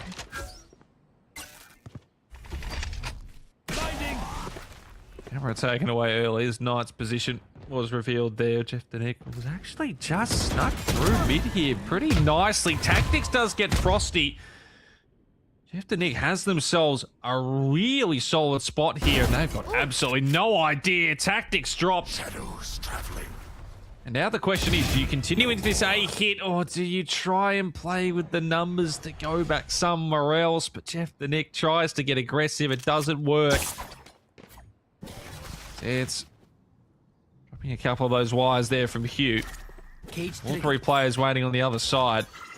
I know And they've still got time to try and fix this one in the round, but the upload there is going to reveal all 3 positions. QUT well aware of what Adelaide Uni are trying to plan here at the moment. I have the spike. Yeah, going to be well aware of exactly what they're trying to bring into the fold on this one, and are prepared to counteract it accordingly. 30 seconds left. So they take it easy. Not long to go here. QUT at the ready. Players on the other side ready to react as well. Hugh going to be able to find first contact, first strike onto this one. Knight does manage to find it back though. So going to be one good thing before them, but there's still much more work to be done. Time is against them as well here. Knight says good night. QUT fight ahead and take it to series point. Match point. 12-6. Queensland University of Technology rattling off 4 rounds in a row. And on the brink of taking this victory here on Pearl. Adelaide Uni will buy what they can. Wire's got the operator out. Oh, I should say it's on the other end. That's the operator out on that side. QUT, Wire. Light from them. Not particularly having to do a whole lot in this game. I mean, getting kills they have, but it's been a solid team performance. Kills coming from others you wouldn't really expect. This QUT squad. It's Adelaide Uni, Matt. They'll try and do what they can. Ants possibly looking for an opener here if they can make their way into art. Yeah, ready to see if they can become the next Picasso here. So take it easy. Oh, Hugh knows. He gives himself away though, playing around the screens there. Yeah, to fall back. The attack is still relentless. Hugh just pelting down a lot of suppressing fire here, but they will eventually evacuate. So good to fight for a bit of territory onto this one, but Adelaide Uni are already looking to run it over to the A side of things, perhaps. Scouting out close here. Hugh's on a tight angle from the shadows. Good scouting there. Oh no! They're down and out. Yeah, Muffins tried for that teleport, I think. Probably wanting to cancel, but doesn't quite do it in time. Hugh does respond, takes away Jeff the Nick, who handed those blades out, and a second one from Hugh. They're doing damage to spam through the wall, getting some as well there as the spike is down, but there are already problems again here for Adelaide Uni, as it's all down to Jaden in a 1v3, trying to keep his team alive, but he's being spammed, hit down, and taken out of this one. Adelaide Uni done. Queensland University of Technology will win this out 13-6. Yeah, GG, well played for them and theirs there. And I got to admire some of the competitive flair coming through from Adelaide Uni onto that one. You know, I think that they had a lot of great moments, albeit they were on the losing side of the endeavor, but they certainly showed a lot of character. So good to give them their props where it's due there, Harry. Yeah, no, absolutely. I mean, when they took pistol to start that second round for that, it's 8-6. I'm thinking, okay, this is workable, this is doable. But then QT, the moment they got those rifles up on the defensive side, they were just able to lock in perfectly. They really just got the reads on the attacks. They got the opening picks. They were able to get those retakes done, even allowing the spike plants. And yeah, Adelaide Uni, unfortunately, just didn't quite have the answers there. As you said, gave a good effort. Unfortunately, just not good enough again this evening. Yeah, this time around, not good enough, but that's okay. Still going to be time to scrub things together into future endeavors. For now, though, everybody, we are going to be getting things prepared for our next series on the card here. While we do that, we're going to head to a short break. Don't go anywhere. We'll be back soon.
Welcome back, everybody, to AEL University Elite Series with Matsy and Has Daddy Slip coming at ya with another absolute banger. But speaking of bangers, we have to talk about our absolute banger sponsors. So, first and foremost, everybody, a big shout out to AGON by AOC, the #1 gaming monitor brand in the world. AGON by AOC provide best-in-class monitor solutions for gaming and all other needs. That they do, Matthew. And of course, our secondary sponsor, HyperX x Officeworks. Power your game with the latest HyperX gear at Officeworks. Push performance to the limit with the latest in gaming tech. From high spec to precision gear, Officeworks has what you need. They do. They got exactly what I need. You know what else I need? Some Indomie, the noodle partner. Made with high quality flour and selected ingredients and spices, a plate of Indomie mee goreng will certainly brighten up your day. Try any one of the flavors available today from your local grocer or at indomie.com.au. It's a big shout out to them and theirs there as they really energize us heading in towards our next series, which is going to be an absolute ripper. Can't wait to see exactly who's going to be getting down to business in the next one. Oh, UTS and Macquarie Onyx. Oh yeah, this is going to be good. And it should be, as we have our secondary Macquarie squad for the evening up against UTS in another best of one. Hopefully we'll get the same sort of results that we saw in the first couple, maybe even just a little bit closer, a 13-7 or 13-6 so far, as we will be having the rosters for the squads coming up rather shortly, just to go over what we have on the teams there. But Matthew, look, from the first games, this third one coming in, Macquarie Onyx have had a pretty decent run as of UTS, so they'll be hoping they're going to be keeping their results similar side, as we do have those rosters now ready to go. Ready to go and ready to rumble. And it's going to be UTS bringing out Deathblade, Goomba, Eddie One, Osin, and Jush there. And for the Macquarie Onyx side, it's going to be Domegi there, Killer Bean 23, Breggy, Zeist, and Nera. So, going to be some big names to bring out a big game into this one. Very keen to see what they can do and whether this almost never-ending story of these 7-5 halves and, you know, just very competitive halves going to be coming at us again. Harry, are you going to curse us on Lotus as well? I mean, it could happen. Another 7-5 half, you know, 2 7-5 halves. It's even from both ends, you know. We go to a bit of OT, and we also are going to Lotus for this best of one, as the picks will start to make their way through UTS, starting on the defensive side. Macquarie Uni Onyx on the attack. And, well, just over the hover from what we're seeing so far here, Matthew. It's similar. It's about what you'd expect when it comes to Lotus with these picks at the moment. Yeah, really quick on the agent selections there. Goes to show just how keen our players were to get into action there, you know. They were so keen, they fell into a portal. They're in the practice range right now. Unlucky. Hopefully they'll get back into games soon. Nah, they'll be alright. Just maybe have to call Killjoy in to inspect the situation here. Yes, no, Killjoy, definitely a tech-sided agent, so that's going to help things out a bit. But yes, just a little technical issue. So hopefully that one won't be too far away, and we'll be back into the selection screens there again. But once again, bring up those match vetoes. We can see how it actually went out. We haven't had much of a chance to go through these one by one. So Macquarie Uni, of course, starting off with the bands, it was Fracture, followed by UTS Bind Band, Pearl following that one, Split, Haven, UTS Band Breeze, and that means we get Lotus, and that means we keep the run going, Matt. Most of these that we've done so far together, we've actually been getting a different map basically every night, which has been good fun for it. I'd personally am a big fan of Split. Oh, lucky charm, mate. You're the luckiest charm. So it's all good there. But it's all you. Personally, I'm a big Split fan. Do you actually have a favourite map? I don't know if we've ever really discussed this at length. Look, I feel like I'm more catered towards the classic side of things, you know? I think that when I think about my favourite map in the pool, probably Haven, honestly. Haven, yeah. I think that it's just really well-rounded, you know? I think that every map has its pros and cons, but that one, I don't know. It just feels calm to me, you know? It's like a nice calmness. I think that one's the the one that I'll settle on there. Which you wouldn't think comes to mind, Carbonus, especially when it is a 3-site map, as is Lotus. So that's what we're going to be getting. And yeah, but I was going to say, Haven, changing that one, how it is that sort of, the 3-site maps and how they work there. We've seen that a lot. Valorant have sort of put into play on that one, as we seem to have gotten past that initial tech issue. Nation picks this time. We might be going a little bit faster as the players have a bit more time to stew over what they want to go for. As UTS, man, they're already locking in. Well, they already have locked in their 5. Yeah, you look, they're very quick to the draw there. So, looking to see if they can lasso their way through towards the next set of agent selections here. Fades will be locked in there. Looking to hover over the Gecko, of all things. Okay. No, not meant to be. Unlucky. Raze will come out, though, ready to raise hell and see the chamber coming through. Omen, all good in this one. And very excited for the match ahead here as our agent selections are now solidified. And I think both these teams are primed up and ready to bring their best. Well, that's what we're hoping for. 13-7 to 13-6 in our first team games. What is the scoreline going to look in this one? We're going to be finding out rather soon as the teams are getting into the lobby now. Agent select's done. Pearl is where we are. The pistol not far away. UTS on the defensive side. Macquarie Onyx will start on the attack. So 2 duelists for them. It's also the 2 duelists for UTS. They match it in that regard. In fact, it's, well... Elegant again. It's matching agents across the board. We have a... trying to think of... what's the word that's usually used for this one? Mirror matchup. That's the one. Yes, mirror. Coming in and ready to see who can be the better of the 2 evils? No, 2 forces.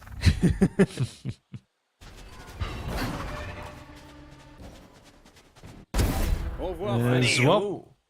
I was going to say early on there, Domi Cover going out. playing around that A-main site, but themselves will be put down. But the B side is open. Plant should go down. OSET playing close. The classic right-click eventually finds what they're looking for. And in fact, it's a fake. They play back towards A there.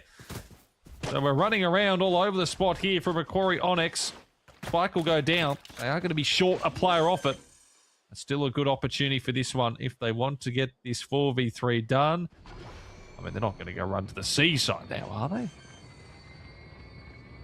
Oh, maybe they will. Maybe they will. No, they won't. Here. Going to be A to play this time. Big shots coming out from Killerbean and Zeist there. Caught Zeist taking that one away. enemy Goomba. remaining. Going to be trading it straight back, though. Macquarie in a bit of trouble here. Killerbean gives away the position. Bait and switch for Goomba to stomp away. So, well done for UTS to press the issue and get the defuse. That it is. Onyx almost actually bringing that back. They got their 2 initial picks after the spike plant. Bring it back to the 3v2. UTS then responding perfectly as they will take the opening pistol round. And that means they are going to be the ones with the buy here. Spike plant, a little bit of the extra credit there from Macquarie Onyx, but it's going to be nothing too much to speak of. As look, not to say that this second round can't be put together. They'll play in numbers. They'll play for speed, pace, overwhelm. And the C-side is if they're looking for that one, Matt. Not many numbers. It's just anyone who's there. They will get some damage from their first shot, but have to be careful with this one. Exercise the utmost caution into this one. Hetty looking to take it easy around the corner here. No one is going to be playing into it past mounds there, so I love the patience coming through from Macquarie. You know, they're not looking to go full send on it. They're just looking to exercise, you know, their chill factor here, but they have redirected over towards the A side of things. They are going to have to worry about the opposing fade there, but I mean, they will at least catch Hetty on the fadeaway. So this is a good opening for Macquarie to get the player advantage. Exactly what they're looking for when you just don't have too much into this round in the form of full weaponry. As Deathblade responds back with one. Dumeg raked it straight back, and now in through tree room. Era's got the spike on their back. Push on the site. You hear that first plant down. They should have Killer Bean dead. That they do. The second one they react to on nicely as well. The Zeeksters drop, so Spike planted, but the numbers all fall. The superior weaponry comes through for UTS. Quarry Onyx again with a Spike plant. And it's going to be no round for them here, Matthew.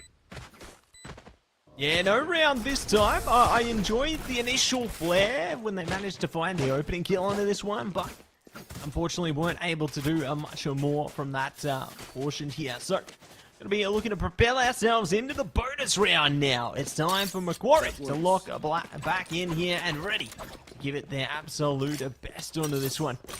See if they can manage to find the success that they are searching for, as it's all hands on deck over towards A here. But I mean, the defenses that are laying in wait for them, it's going to be an overwhelming force in of itself. They're prepared around main here, do have support from mid if required. There's just a lot that UTS are bidding here. Yeah, Deathblade tries to go deep on that one. Zeeks will deal with it first. Juice is there with a retrade, and Nera is going to be putting that one down next. So Juice in trouble, tries to pull out. The rifle that was picked up doesn't quite happen. Now it's a 4v2. Last player standing. Zosent. Get a preggy. And just like that, it is just left to the one player of UTS to try figure this one out in a 1v3. Nara's already got that position seemingly pretty well covered.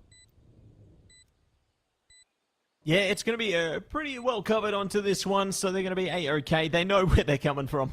They can just hold down this position, look to pincer upon it. Ooh, almost getting ahead of that kill there. Nera will deliver the killing blow. So, it'll be the bonus round afforded to Macquarie now, and let's see who can really hit the ground running into round number 4 now as UTS jump into it. They still got to be the credits to their name here, so should be able to reinvigorate themselves. Go forward into the next portion, but Macquarie once again taking aim towards the A side. They're looking to put the pings out there. They're ready, but I mean UTS are ready as well. You can see they know, they're aware of each other's presence here, and they're ready for the battle to begin. Where are you? Seems to be how they want to take these fights. It's all just coming through on that end. Deathblade jumping across in the meantime.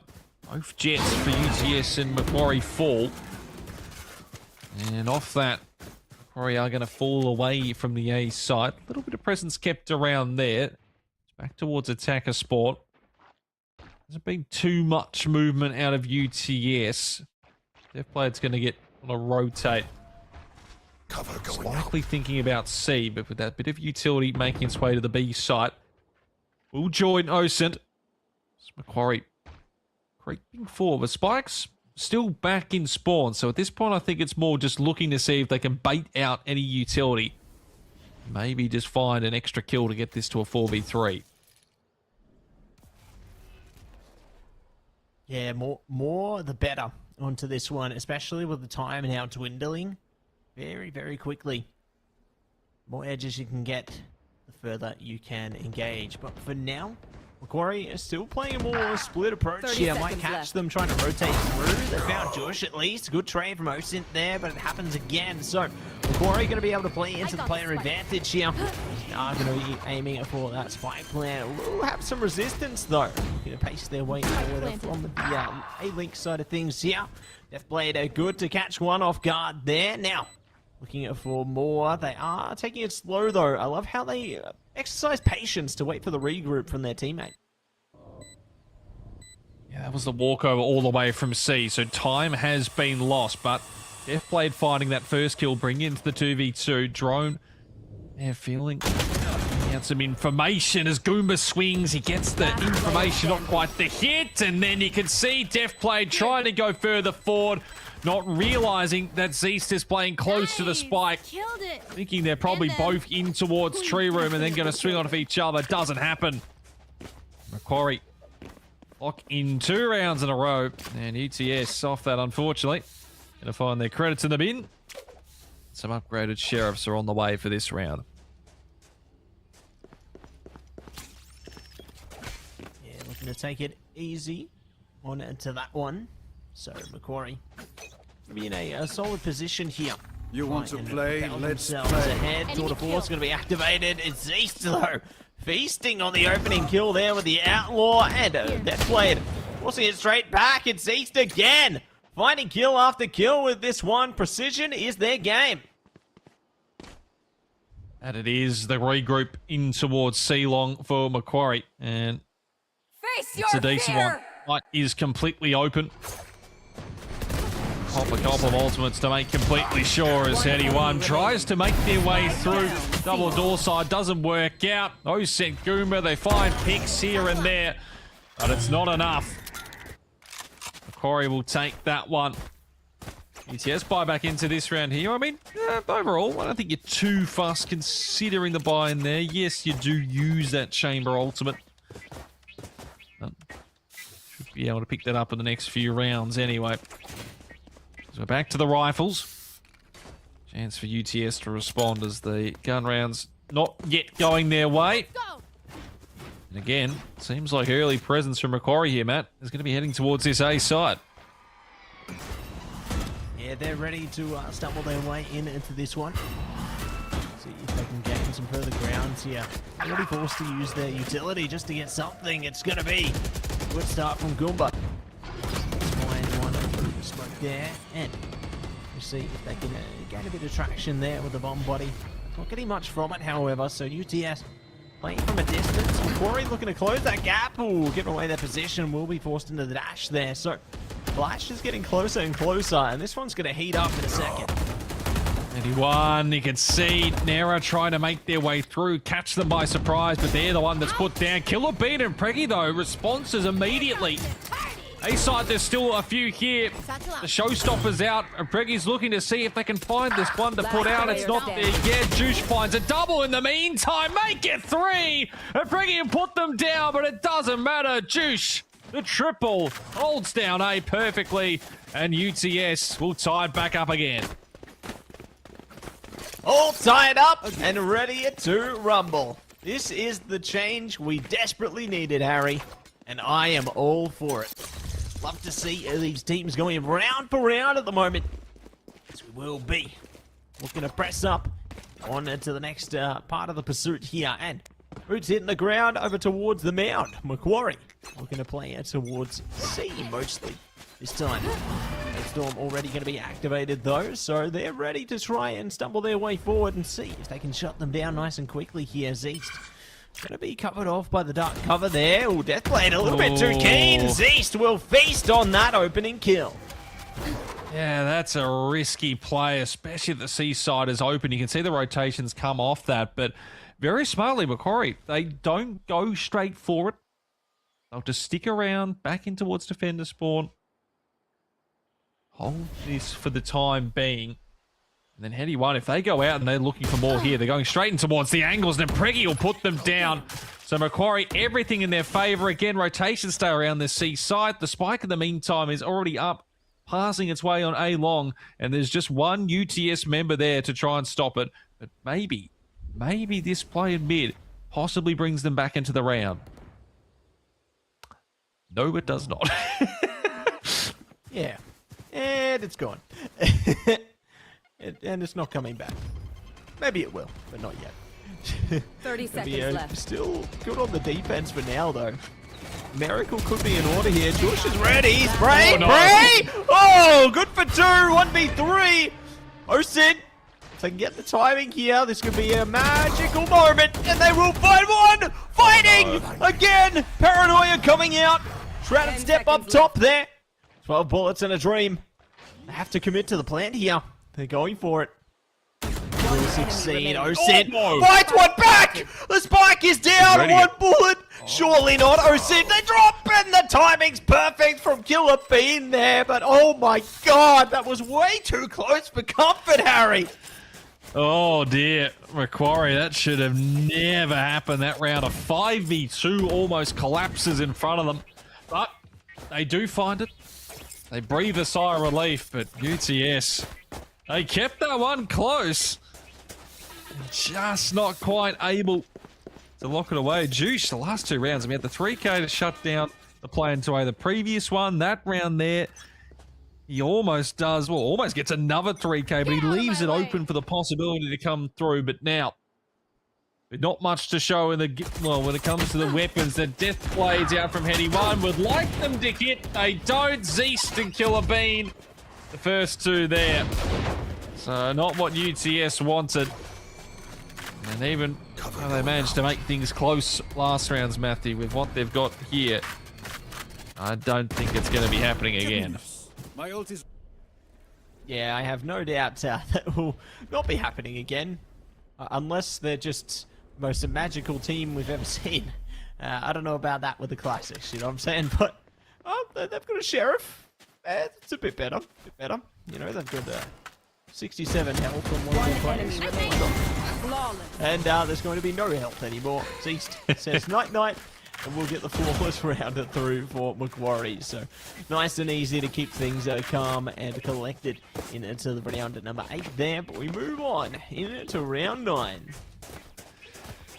Yeah, this is where things become a bit worrisome if you are UTS. Just the fact that, yes, the buy's back into this round, but if you can't get a round here, all of a sudden Macquarie, credits in the bank, you're up to 6, you're breaking that defensive credit bank as well. They can really start to run away with this one. So an important round. UTS need to hold this defensive end. It's trades to begin with there as Deathblade makes their way through. Will be dropped. Juice in the back time is already going to find one. As Zeist up and above. Sets that one down. Ocean still up and available. And a double to swing things back. And now Doomeg is left with it all to do in a 1v2. Spike on their back. Position known. They've got time to rotate. Can they clutch this one up? And they manage to clutch it up and get the round pushed through here. Oh. Trying to get the shot over the top and overwhelmed by sheer numbers. So, great work from Goomba and Co there. As UTS will be able to change it now to a 1-round difference. So, really good precision coming through from them. And there's there. Let's see if there's more where that came from.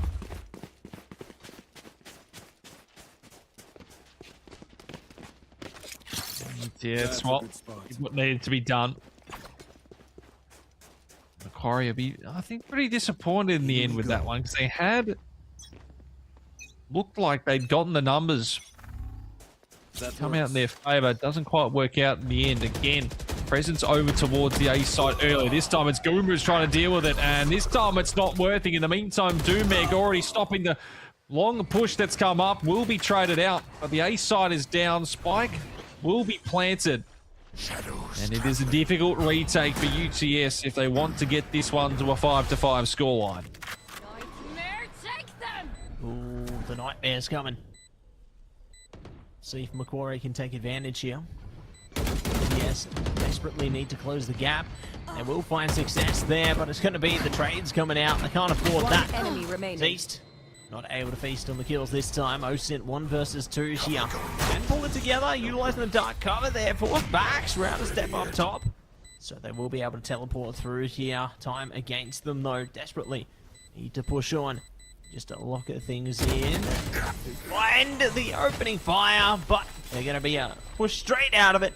And it will be nearer to take away a 6th rounder for Macquarie. So, the only possible outcome for UTS now is to potentially tie it up at the halfway point, or otherwise, Macquarie, they advance forward. It could be maybe 7-5, maybe 8-4.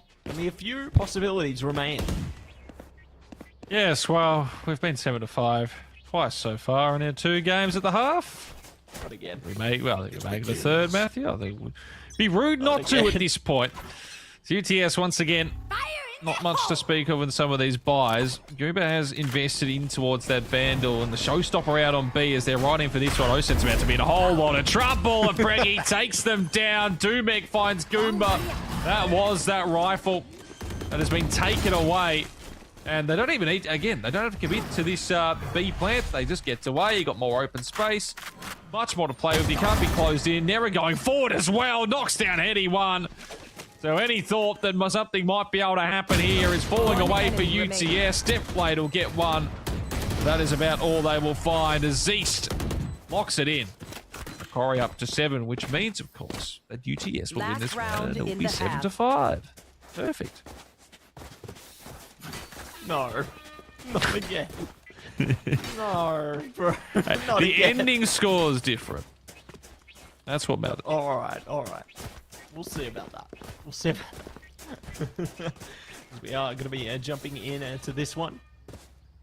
Operator in hand for Heady One. I like the opportunity for them there, but I also think Deathblade could be a big factor here as well. With the Showstopper immediately activated, no one's going to be on the receiving side of that, as there's no one nearby. Yeah, not going to connect the shot there. There's already an engagement in spawn, no, but it doesn't matter. Deathblade. Shut down. Corbo, go! The show on its head. It's 7-5. It's looking more real. Last player standing. It's just inevitable, Matt. As Killer Bean is left with it all to do in a 1v3, we'll actually be able to just sneak away from the C site. But it is all a ruse. We'll remain around. Can actually get a spike plant. And they'll only have to deal with one player here. So this could work out. That's if they go back to C. But now they start to overthink it maybe a little too much. And they'll be walking into a crosshair. But no, back to C it seems. So spike plant should go down. At the very least, so Killer Bean, there's an opportunity to break this 7-5 30 run. seconds left. I'll find you. Opportunity to break it out. Break it in. Spike planted. Spike goes down. They have to play into single file engagements now. One could be right there. Goodbye. That's going to be the round. So, Hosint a little bit quicker to pull the trigger there, and we'll be able to get the diffuser through. And so, 7-5 is well and truly alive and well. Here we go again. Switching sides. There's Can't this keep pistol happening. round. Yeah. I mean, it can. It will. And it almost has to at this point. It's poetic, Matthew. If you say so. Can I get a drop? First, maybe. Well, now the second half's a bit a different story. Our first map 13-7. Our second 13-6. So it has been the team trailing, unfortunately. It hasn't been to lock in. And the other thing that's been happening is they've usually won the pistol, but then lost the follow-up. So UTS, they'll be looking to try and get this pistol through. They have to remember, they've got to lock in the one after so they then can push into a bonus, tie things up at 7 apiece. And they will be starting this one off with presence towards C-Long. They're the only one there on the Omen, and they're being pushed pretty quickly. If they try to get close here with the blind, they're going to be under pressure. Smoke going forward. The tree room doors, I should say, the double one swinging open. And it's all coming up right now for UTS. Kills there, but there is still this Omen in the smoke. Nera finds it, gets away, survives for a couple more seconds. But as it stands, it's still Macquarie well on top, even with Zeus finding that one fair onto Heady One. Last player standing. Yeah, still going to be on top of things for the second. Zeus now trying to get it. Will lock it down. A 1v2. Oh, they won't get it. Just on the edge of the reload. Everything hasn't imploded yet. It's still going down to this. Surely something could happen here. 2 bullets in a dream. Joshua playing around the angle. Could be a bit to move on to. The reaction time is perfect. Oh, no! They run out of bullets. Josh pulls ahead with 8 HP in a dream. UTS, bring it back. Oh, chaotic end to the pistol. UTS locked that one away. And now, look, I've just given them the game plan of what's going to happen. Break it. All you have to do is the attacking team here. You have the weaponry. You have the upgrades. You just need to be careful of Zeist with this Sheriff, which if they start walking towards A, could be a problem. Thankfully, it seems they're going towards the C site. However, there is a headhunter over there. That's still something you have to watch for. Google will play in mid. Killer Bean will possibly have this first fight with them there. Shots fired off, and UTS dropped that first one. You've got to be careful here, lads. To exercise the greatest caution, don't ya? Because everything could go absolutely haywire. Stinger coming out as well. Still player advantage for Macquarie here. And this is looking problematic more by the second. Spike plant on its way, Harry, and they're ready for the next Spike clash. planted.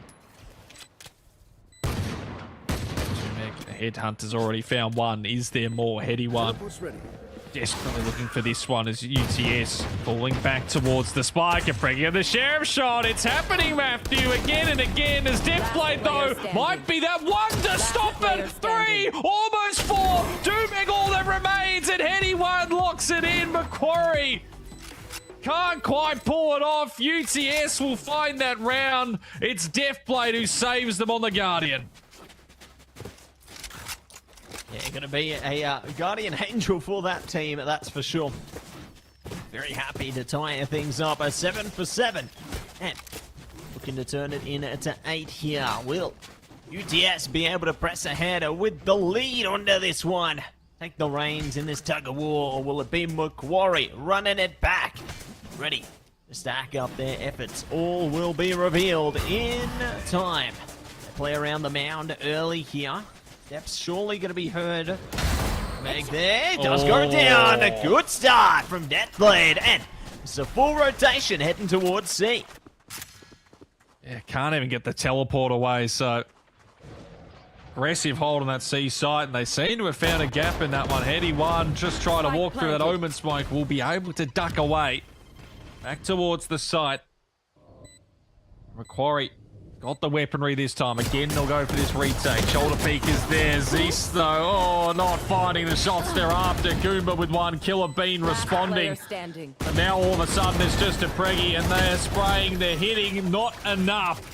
UTS 3 on the trot, and they have taken the lead here in the second half. I'll lead. And there are problems right now for Macquarie. Yeah, big problems really being showcased in its full extent, right? They haven't been able to break into this half at all. Their path is grim at the moment. With the lights dimming, UTS are going to be able to likely take advantage of this one just due to the economy difference. So Macquarie need to, I guess, figure out an answer. They're coming forward from here. Like, what more do they do to this one? Ooh, big shots from Domeg there. Nice and early. Z's now opening the account. Looks like they might have hurt us, Harry. They did. Killer Bean also finding one. Osin finally shutting down one there, but Zeus, the blades are out, and that's the spike dropped out towards the long side of C. Deathblade just 13 HP. They desperately need to find a head. It's not happening. A Preggy shuts that down, and now it's just Heady one left in a 1v3. Covered from all angles. They just need some timings. They were presented with half for one there, but doesn't happen. And a big thrifty round to tie us straight back up here from Macquarie. All tied up, 8 for 8. Don't shut the gate on this one. Ooh, it's heating up in a big way, and very keen to see if this one will sway one direction or the other. So take it easy, take it slow here. Look to flow things together. Economy going to be all tied up on both teams for now, that is. That can change, though. That can change very quickly. So we'll spill ahead now. Looking to take it easy. See who can find the first engagement here. They're already looking to peek over towards the A side of things, though. Z's could be the first one to find something, but they're playing a very patient game. Teleport away from C long. Meantime, Goomba walking up into this A position. Both duelists here. Waiting on the other side for Macquarie, but Zeist is dropped, and now it's just one. Positions, meantime, they try to get themselves over towards that A side. Killer Bean got damaged, but not kills. Desperately what they needed, and Goomba's finding more. Deathblade gets a Preggy stuck out in the open. And Macquarie have problems. The rotation's coming over. They're going to be too late, and Deathblade's got this one covered for almost from both angles. Maybe goes a little too deep. Killer Bean in the meantime, all of a sudden has 3. And now a 2v1. Ultimate available with plenty of util. This is doable, Matt. Yeah, this could be a distinct possibility. Bring them down. They can lock it down. Prowler coming through. scout things out. Catch them. Gonna be able to get much from it though. Where are you? See if they can catch something else through this. Philippine. Just getting closer and closer here. Singling things out could be perfect. Dark cover allows Killer Bean to get a bit closer. Oh no, they're spotted by the Prowler. Look at try and make it happen, but Osin locks it away. UTS back in play here and take the lead. Block it out, Omen. Yeah, unfortunate. Killer Bean did what they could in that situation, but all set up beautifully from UTS at the start of the round to get in the 5v2 situation. It almost slips through their fingers. Most squads have had that happen to them, where one individual from the opposite team has also almost pulled off the miracle. Not quite happening there as Macquarie fires up. Credits to low though, and all of a sudden, team is up 7-5 at the half. They finding themselves with a bit of work to do here. They lose this round, Matt. All of a sudden, 10-8 down. You'd imagine the 11th possibly comes through. They've got problems, and Goomer's already found the opener. Ooh, and can find the doubler for that matter. Maybe more in a second. Hetty getting a jump scare there from Nera. And Deathblade. I love that reaction. They know where they're playing from in the dark cover. We'll be able to smother them all. Okay, Deathblade, calm down. It's too much. Killer Bean, the last one standing there, trying their best to see if they can press up, but Osin is delivering the suppressive fire they need. Killer Bean is still spotted. They swarm through, and that's a 10th round now. Double digits for UTS. Their backs will be towards at least one of us. Problems for Macquarie, Deathblade, and also Goomba just played the lurk in B perfectly. 2 kills as they're trying to get themselves over Macquarie to the A site.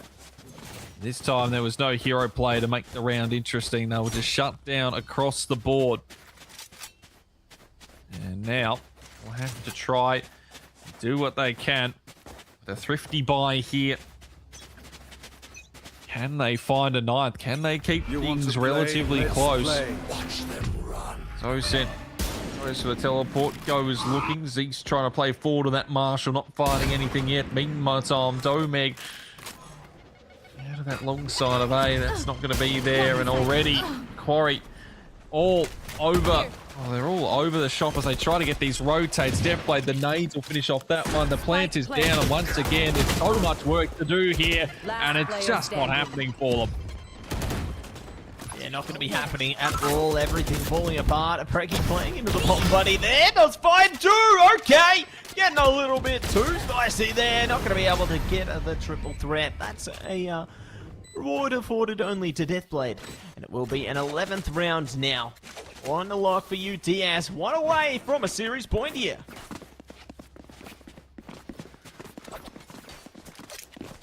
Quarry. Need a drop. Buy back in, so keeping things interesting. But, I mean, they know in the back of their minds this one doesn't work. It's all over, and once again, it seems the second half collapse seems to be in order for these teams right now. Let's play. As old Domeg, though, they want to keep things closer. The double there, and the teleport out. Massive kills, both duelists dropped. And UTS finally find themselves under pressure early in this round. They try for an A-long take here, Matt. They are just shut down completely. Yeah, completely shut out of the fight here. It's going to be a strong reaction from Macquarie onto this one. Really forcing a UTS to consider their options, and it's time for the Nightmares to come through. Ready. See where it takes them. Don't make there. Finding more onwards for kill after kill. Not going to get the ace this time. Unlucky, but Osin ready to try and redeem the round for their team. Not going to happen. As soon as they have the bullet trail, it will fail. So 11-9 on the scoreboard. Macquarie are back. That's what they were after. Some momentum back for them. Domeg, the one to save them there. They're an individual who hasn't had a lot of presence in this match. In fact, was only on 7 kills coming into that round. Turns it on the chamber. Nightmare. Eyes are back in for both squads, though. Shadows So traveling. another very interesting gun round coming up. It's Goomba trying to see what they can do on their chamber. Sneaking forward past the mid side again. Presence early over towards C. There's the only one waiting on the other side here. Macquarie doesn't want to call rotations too early. Deathblade waiting on the other side. They have been on song in this second half, and they're looking to see if they can find an opener here. Nera falls away. They might just play into possibly a C. Well, I was going to say retake, but the spike, Matt, it's on the run. It's heading to the A side. Yeah, it's grown legs. It's on the run. See if they can catch it.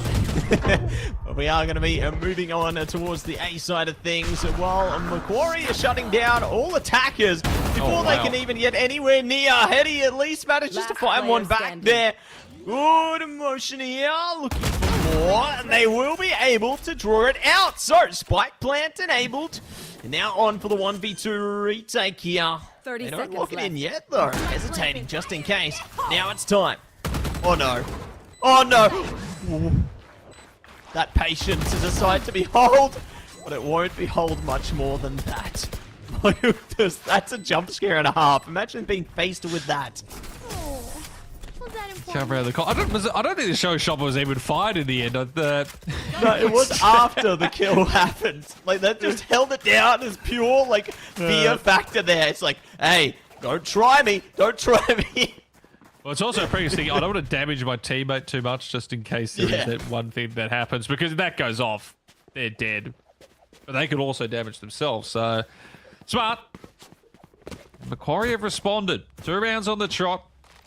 Back to almost evening this game up. Watching here. And we might just be heading the distance in this one. Get out of my way. As they know if they get this 11th round, UTS are just about broken. Spike drop. Such an important round for both sides. Hetty one, the blades Face up, your and Dubeg fear. is really starting to get into this one here. Goober shut down. Zisto onto Deathblade. Another one there. It is all Macquarie right now. UTS, the last few rounds have been absolutely shocking for them. And this one not looking too much better. 5v2, 60 seconds left on the clock, and a Preggy going forward. Osen gets one, but that might be all they get as they attempt to reload. The secondary doesn't do anything. A Preggy finds 2, and we're all tied up at 11 apiece. 11-11. And Macquarie have made a wish. Let's see if they can lock it down all over again. Both teams, you know, going 3 for 3 there. And we're going to break it free of the curse, but speaking of the curse, UTS cursed with a tattered economy onto this one, so it's going to be an issue for them. At least they have sheer willpower behind them. Try and give it their best as they look to take aim towards C mostly, playing into the mound there. Pink Shell's gone out from a Preggy early, so they can at least try and cut off any early rushes. Oh, but Goomba! Okay, gonna be able to catch one over towards A there, so nicely done from them. This now could cause a further potential for the activation here. Oh no. Get the rotations as Killer Bean opening up the double swing doors there. Doesn't work for them, but Doomek is on this B side. Goomba beats out their fellow chamber, and Preggy waiting for the moment to capitalize, but they miss their shots, and Goomba with the triple. The round swing right here. Nero in a 1v3 as the spike will head to A. Plant will go down. They'll attempt this, but it is a long shot. Osen, if they go down here, maybe there's something, but that's not happening. UTS to 12 first. They have map and match point, and Macquarie need to send this to OT. Their courage falters. Yeah, need to break it in to OT here. Otherwise, it's game done and dusted out of this one. UTS on the edge of glory here. And this bout has certainly gone the distance, you know, going every single round. And if there's a team that could potentially tie things back up, it is Macquarie. So, very eager to see exactly what they can do. They have the operator on deck here, ready. See if they can slice through this one. Hetty already giving away a bit of their information there. Just going for some suppressive fire shots. Now looking to play into the cloud burst. They're not playing around in this one. They're already trying their best to burst straight onto C. Well, they haven't gone for a straight plan on site for a lot of these rounds. It's more just been about getting presence and rotates. But Juice, this time around, that is not the case. So we are into a 5v5 retake for the map right here. Macquarie on the defensive side trying to get this one into overtime. Uma's going to be silent for the time being. Z's trying to dashboard with those players, but it's Deathblade Osenani. Oh my lord, it all falls to pieces. UTS, a flawless round to finish it. Wow, going out with a bang literally onto that one. So fantastic work coming through from UTS there. Don't want to mess around, don't want to play OT. They just want to break free of that series. So GG, well played to them, and there's their Harry. What a clash we just witnessed. Yeah, everything we could have asked for. Every single round of regulation, both teams, players pulling off plays across the board.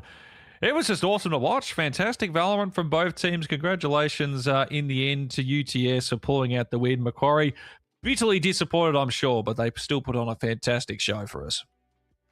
Yeah, couldn't agree more. You know, there was a big reason why both those teams went the full distance there. They managed to keep it competitive basically through the whole endeavor, and they never gave up. You know, they were relentless in their approach. So definitely not looking to give any quarters. But for now, everybody, we've got another series ready to cook up, and we are going to be doing just that on the other side of this break.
Welcome back, everybody, to AEL University Elite Series, proudly brought to you by Matsy and Has Daddy Slim. And today, we are going to be looking to move on to another amazing series between UCID and RMIT Black, ready to attack and ready to come out in a big way. So, let's see who's going to be in play today.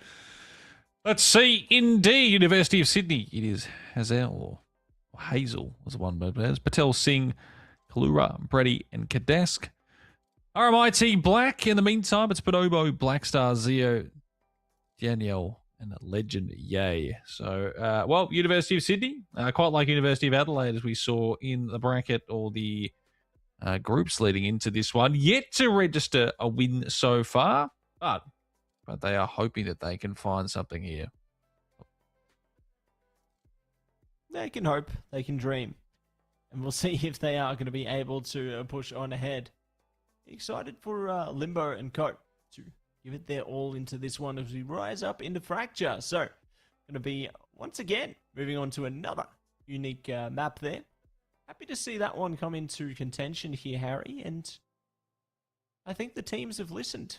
We don't want to see all of the same map. We want to see all the variety, and we're so happy for it. But it's time for agent selection right now, and I'm already loving to see the Brimstone Hubber. Okay. Surely you lock it in. Orbital strike time. Yeah, look, Brim on Fracture is not a surprise. Tends to happen a fair bit. It doesn't get as much love on the other maps these days, but the Brim Smokes of Fracture does work decently well. We'll see the Teo also locked in on the other side there. That one for the Bow. Patel Singh goes for one's on that side. So, yeah, I mean, overall, seemingly we're going to be having some of the same here. Teo's RMIT Black might actually lean into a double duelist on this side, as the Ray's possibly in play. But, yeah, look, from what I'm seeing, I would say pretty normal agent selections, especially for Fracture. Anything you're picking up at all, Matthew? I'm picking up what you're putting down there. No, I do like how they're playing into, yeah, pretty stock standard stuff. It's nice to see Teo getting focused there as well. Chamber maybe be coming in here. There we go. So just going to be the fade on a lock. So there you have it. All agents locked in. So not going to be the mirror matchup again, Harry. It's going to be slightly different this time around. And very excited for everything that our players are going to be looking to bring into this one. Yeah, absolutely. Double duelist there for RMIT Black, so that's sort of the little change up there. Looking for a couple of brims across the board as well, so I'll be interested to see how those will come into play. Not far away from getting into this one. In fact, everyone's loaded into the lobby, so we are going to get ourselves rocking and rolling our final best of one of the evening. University of Sydney will start on the defensive side, RMIT Black on the attacking. A lot of ghosts coming out for this first buy here. Pistol side, couple of pieces of armor. But well, Matthew, last game of the night. Hopefully, it can deliver. Certainly going to be hopeful, aren't they? And I'm curious if the curse, the blessing, will come true again. Moving on in to the first half here in competition. Guiding Light will be over so going to do what they can with that one. Kadash is the first to fall from Blackstar there. Looking to see if they can shut down Limbo. Will it succeed? So really a good traction with the Headhunter there, as well as the Sheriff. A Ghost coming out as well. You said seemingly being overwhelmed at the moment, and Patel is the last one standing. Yeah, not the start University of Sydney are after. Patel will look to see if they can get anything here. It is just one, but Bonobo shuts them down. RMIT Black, quick play onto the B site, works wonders for them. As they will take the lead in this one off the pistol. University of Sydney, well, they'll maybe invest a couple of slight upgrades here, but it wouldn't be too much as they'll focus more on that third round with the full buys available. Yeah, looking to focus forward rather than into the present here. Play the extended game on to this one. Let's see how things do fare. So do have the smokes coming through early. Legend and Co. looking to slowly creep their way towards the A side of things. There's a lot of defenders nearby though, so Brady could sound the alarm, so to speak. Everyone can come back and assist them very quickly here already. You see, trading 1-for-1 onto this one. A good start from UCID. Yeah, Limbo actually getting on as well, so they've got an opportunity, maybe, or at least some exits here. I'll actually get that revealed from the cameras. Patel making their way behind here. Gets himself in the classic in the corner. And playing around this smoke would be a possibility of something. So you're playing more off the gap. So it all just comes down to timing on this one. And, well, Patel, they did reveal themselves. And finally, Zio will deal with that one. Just Hazel. They'll be shut down. RMIT Black quickly out to the 2-0 lead. Now University of Sydney will be into their full buy.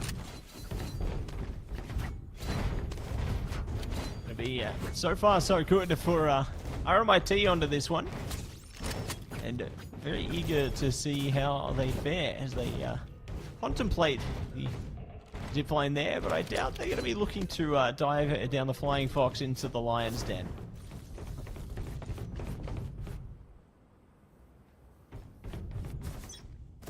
Or not. They will lock it in, and they're gonna get down to business here. A site.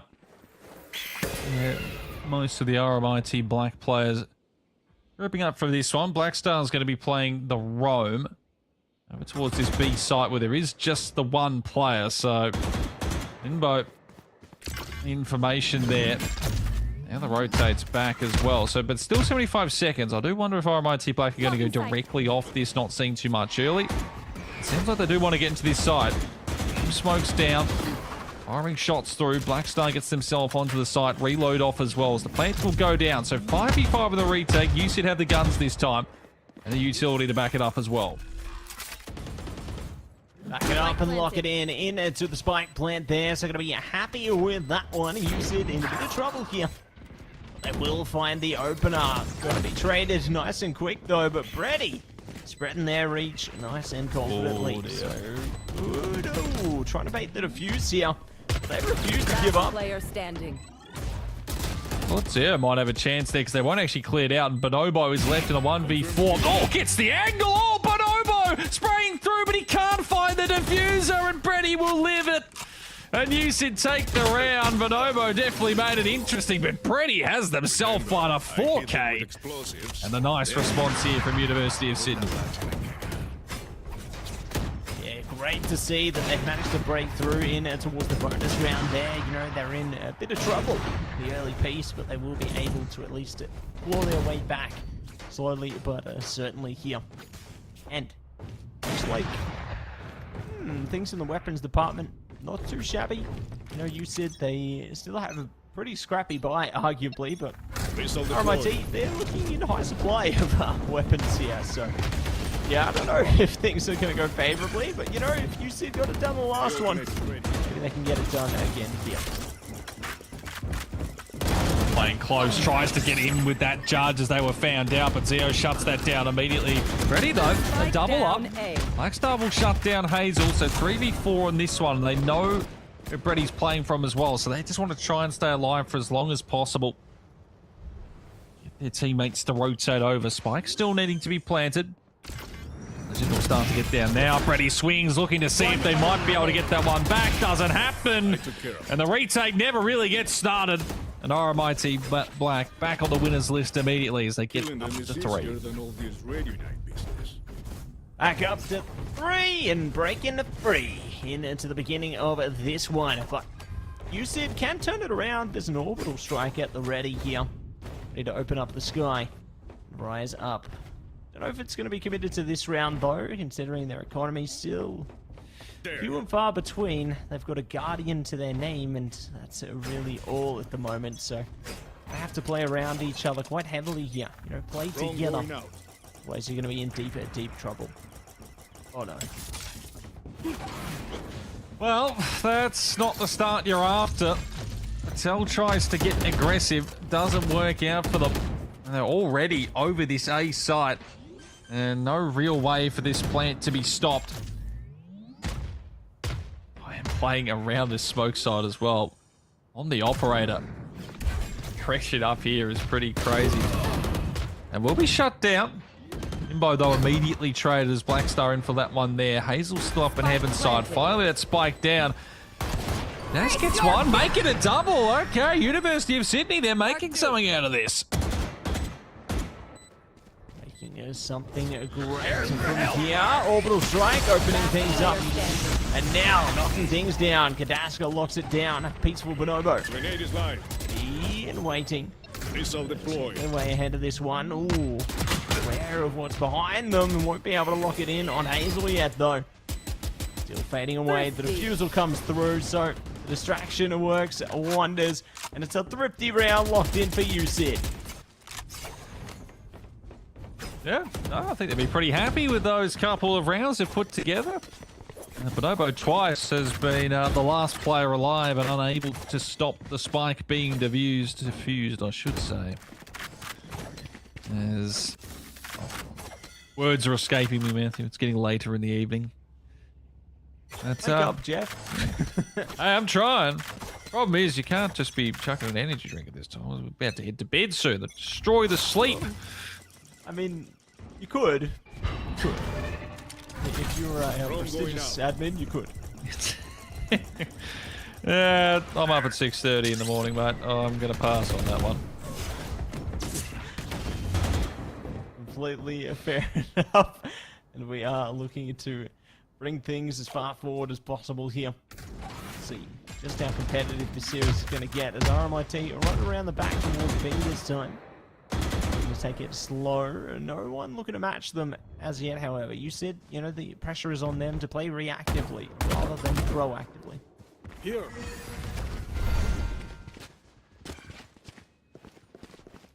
Man, this fight with that handle and a double and staying up even after being dropped down, so they're trying to get themselves away, but in the meantime Bonobo's got the double, clearing out the rest of that B defense. Reddy brings it back to the 2v2. Blackstar on 30 HP, so this round far from over. Patel on the flank finds it. Bonobo again is called to try and clutch this one, and they know their position as well. The Cypher upvote revealing, but just because it reveals doesn't mean it'll give you the round as Bonobo locks it in. Locks it down, locks it in, and ready. Take this one for further. Spin it forward as take it slow. Take it easy, but it's time. See if they can breeze their way through this one. Try and redeem themselves. Gonna be most players on the UCID side able to supply themselves with decent weapons, I'd say. You know, the only one suffering is Patel there, really. See if their team can still manage to lead their way forward to recovery. Blade Storm, immediate activation from RMIT Black here, so they're ready to attack this one real fast. Ooh, B already opened up there. Limbo goes down, and a Blackstar pulls on. Blades out, doing damage. And there could be more on the way as well, as Patel swinging straight into those ones. Oh, but Blackstar whips them all around. Kadaska's finding another kill as well. Spike down, but a 3v4 situation, so RMIT Black have got some problems here. We might have to go back in towards main. Spawns in from that side. They've got two playing from that direction. The smoke in front of it as well as Hazel. Halfway through the defuse. They have to get off for that second one there as Brim puts the utility down, and now that Brim smoke starts to fade on that side, and now the Hellfire as well. Time continues to tick. Someone's got to get on as they desperately try to get this one done. Freddie and Hazel holding it down, and they will get it through again. University of Sydney on these retakes, Matt. Cannot be stopped. I reckon I'll take a cap after Can't this. stop, won't stop. 3-4 on this one, and getting competitive as ever. So, we're very happy with the result so far. Getting closer and closer towards the halfway point here. Onto round 8. Will UCID be able to skate ahead and tie it up for a piece here? Will RMIT be able to break it back? You know, we go 1 for 1 for 1 for 1 in the previous multiple rounds here. I love this And part. ready to see which team can pull ahead of it. So we take it slow. RMIT Black ready try and crack on towards the A side of things. Have 3 players to worry about. They've already bought it ready there, so good start. Looking to capture more. Oh, they open the gates. The A site is ready for the taking. Launching missile. Spike will go down. And Patel is on the flank around this side, but is about to be found out. You'd imagine. Actually hits the initial shots, gets one. Realistically, needed a double of something was going to be made out of this one. Skadeska's all that remains. Let's see if anything might be presented for them, but RMIT Black are playing all from separate angles, all hidden as well. Blackstar sees, Zeo swings. It'll be Blackstar to get that final kill as RMIT Black get their 5th. Gun here. Managed to take a 5 and are going to be thriving. Looking to pursue even more from here. If RMIT gear up to take a 6th round, then the only possibility for UCID is to tie it up. Best case scenario, they can lock it down to 7-5, but it all depends on how this round goes. As they're taking the flying fox over towards the other side of things here, so could be a split B endeavor onto this one, Harry, and very keen to see who takes aim at the first one. And on that flash, trying to play this enemy smoke would love, but something to come through on this end. He might actually get something as they're falling back in towards main. Meantime, the rest of the team is trying to get themselves forward. Kazask is just hitting their shots right now. Diane does get that kill thereafter. Bonobo shuts down Kazask in the meantime, and now 4v3. They go for that spike plant just to pull out some utility for the defenders. Now finally going down. The University of Sydney just don't really have the weaponry to get this one done, you wouldn't think. Wouldn't think, you wouldn't imagine, but things can exceed imagination, depending on how things progress here. It's for Bonobo, waiting for the opportunity. It's Limbo, looking for one with a frenzy. Unfortunately, not going to be able to lock it down. It's pretty good team, though, looking for more. They will get the headshot. 2v2, maybe more. Peaceful Bonobo. Going to be able to trade it back, though. All up to Patel, and they sell. Will find the opener, but not going to be able to shut it out. Janiel there. Going to be able to get the operator and slice it away. So a 6th round for RMIT, but you said they cut it pretty darn close towards the end of that one. I was getting a bit worried, Harry. Yeah, no, decent effort. That works. University of Sydney unfortunately can't quite lock it away. We move on to round number 10. And RMIT Black have a decent opportunity to extend their lead here, but University of Sydney back in with the buys. Couple of ultimates as well. And they are walking in towards the B side hit. What Bonobo's waiting for if he goes through the smoke here. He spotted one. Will be shut down. Kadask founds that one. Blackstar in with the immediate trade. Off that, they actually fall away from any presence as B. Now going towards A, which is going to be opened up if Diane can find that opening for Patel, and he does. Shuts that down. Rotations had already been heavy to B. And now it should be a spike plant and a 4v3 retake needed for the University of Sydney. Yeah, need to give it their absolute best here. Zeo could be in trouble in a second. We're going down though, ready. Oh, give it away. Get the kill through there. So, playing a patient game, has the flare at the ready as well. Limbo in trouble. Will now hit the rubble. So, 3-7 in favor of RMIT here, and UCID are desperate to find a round in recovery.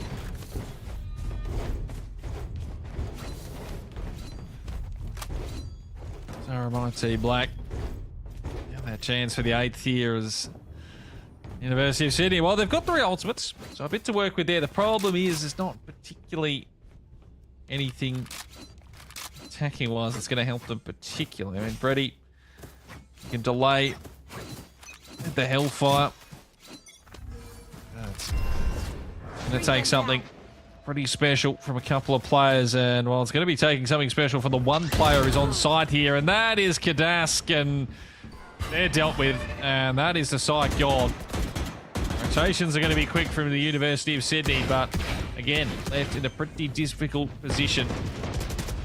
This time again down in numbers in a 5v4 retake. we go. We're going to shake things up all over again here. We're going to go down. Oh, we'll go to town on some kills in the meanwhile as well. And now still favouring RMIT. Good to play around the angle there, Patel. Just dancing through it. May get overwhelmed as well, playing around the cage there. Going to be able to One catch enemy anything remaining. from it though. All going to be up to Patel here. Flare coming out as well. Just covering them up with all the util. Oh my goodness. Peaceful Bonobo going a bit all over the place here. Does enable Patel to pick up the Phantom. So, be a little better, but I mean, I think they need a little more than that in order to redeem the round. Try and focus up, but they will be locked out. So, 3-8 now, favouring RMIT. UCID in a lot of Last trouble. round before the switch. Yeah, this second half of the first half has been all RMIT Black. Once they've really stabilised their credits, it's just been running away with it now. 5 of the last 6 and 4 on the trot. So, University of Sydney, they do have the full buy into this one. A chance to at least make it a 8 half for the switch. Something to work with there. Look at that scoreboard, Bonobo. 17 kills. Not particularly surprising. That name, I think, is pretty familiar to a lot in the OC eval scene. Still waiting.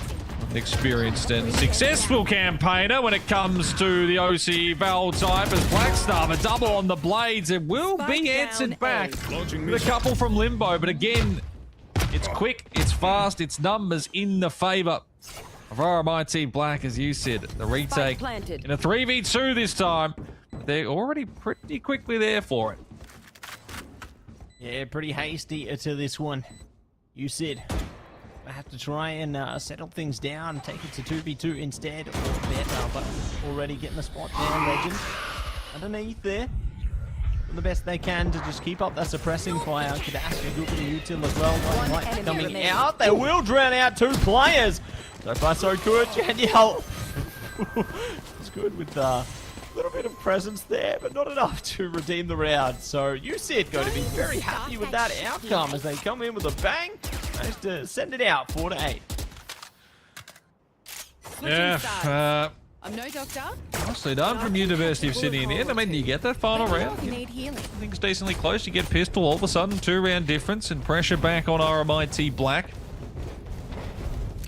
At the same time, RMIT Black will be disappointed just with how that one sort of fell apart from there. 3v2, trying to hold that one down. They should have realistically been up to 9. Can't get it done. Now on the switch to the defense. I do wonder how they're going to be playing these one. Perhaps aggressive, perhaps anchored to the side. You can already see 3 out.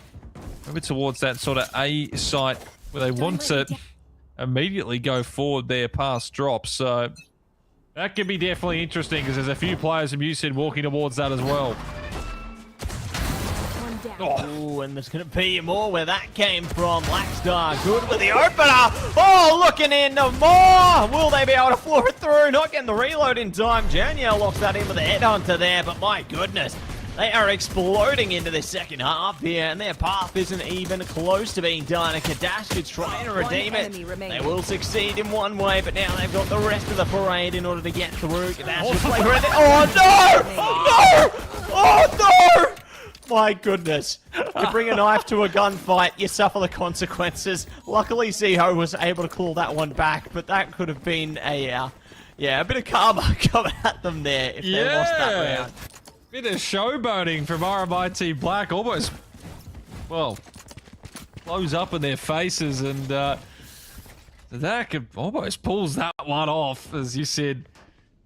I mean, shut down early in that round, the aggression on the defenders, just taking that through past dish into gate and all over the attacker side bridge, but you said try what they might into the next. They're grouping up this time.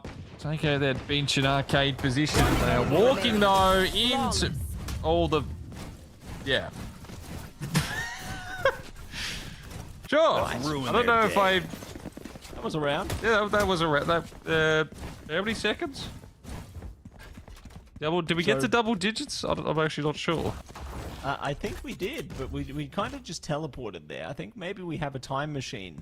No, we fast forwarded accidentally. I'll be honest, I was looking over at like the map side stuff and think, oh yeah. And then I sort of realized as I look back top right, oh, there's 4 people are dead already. And then I look back to, no, it's done.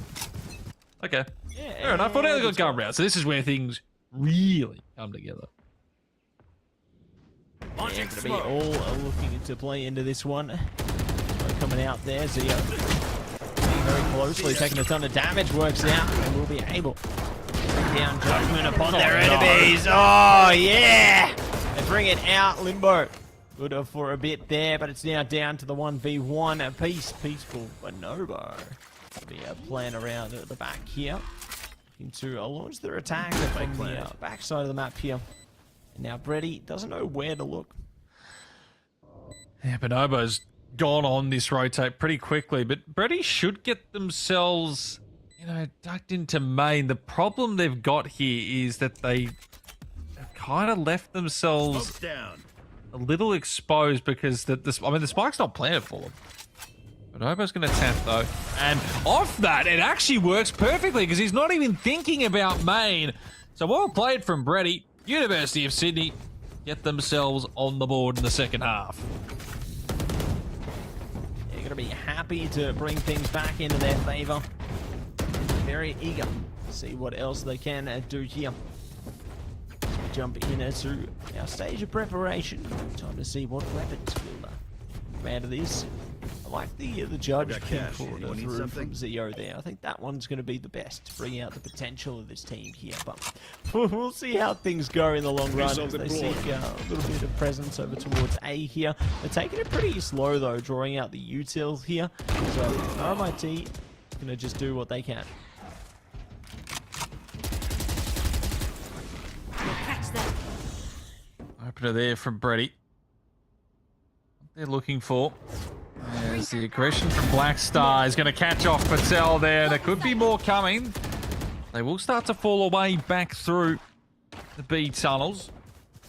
Meantime, University of Sydney decide off that they need to get themselves going a bit further forward. Zero though up with the judge, the double. Black Star's gotten themselves repositioned. That's the first, not quite the second. Limbo gives themselves a chance in a 1v2. The problem they have is HP is low, and now they're trying to rotate towards A, and Bonobo is waiting for you, listening and hearing to all of that.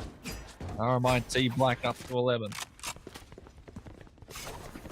Up to 11, 1 away from potentially heading on to series point here. USID desperately need to find a way to climb back into this one, but I mean, with your economy in absolute tatters here, it's going to be a problem. It's why they're trying to commit everything they can in order to play for this one and stop them from taking it towards 12. You know, they do not want to see that outcome, see reality here. But for now, they're going to give it their best. A Blade Storm coming out from RMIT already. You know that they're prepared to try and just drill this round through.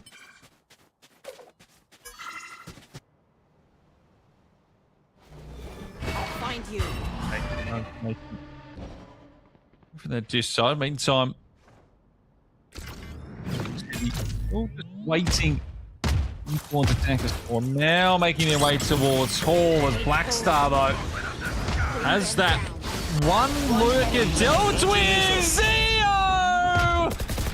The pull in from Legend, and Zio with the Hellfire finds 3, and RMIT Black have match points on the board.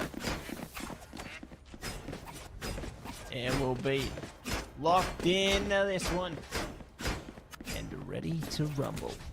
So we stumble our way forward, to our next portion here. Series point for RMIT Black onto this one. You said have all the tools ready to contend with them though, and I mean they've got 2 ults to their name, so an orbital strike in their favor could allow them to theoretically strike back. Janiel though, oh no, does have to fall back. Oh, here we go. He's coming out as well. I'm seeing the Tasmanian Tiger, but not going to be able to do much around it yet. Gotcha. Oh no. My turn. Judge is back. Das will get themselves back up, but they need to get a kill if they want that to stay that way. And Black Star's not going to allow it. Cops a fair bit of HT damage, at least. The spike is down. 4v4. Danielle So, delivers on the operator. Patel brings one back. Could be extending this, maybe just one more round as Hazel up close, getting that flash out. 2v2 now. Last Patel player caught with the knives out, and that's going to cost you. RMIT Black will make it a 13-5 victory over the University of Sydney.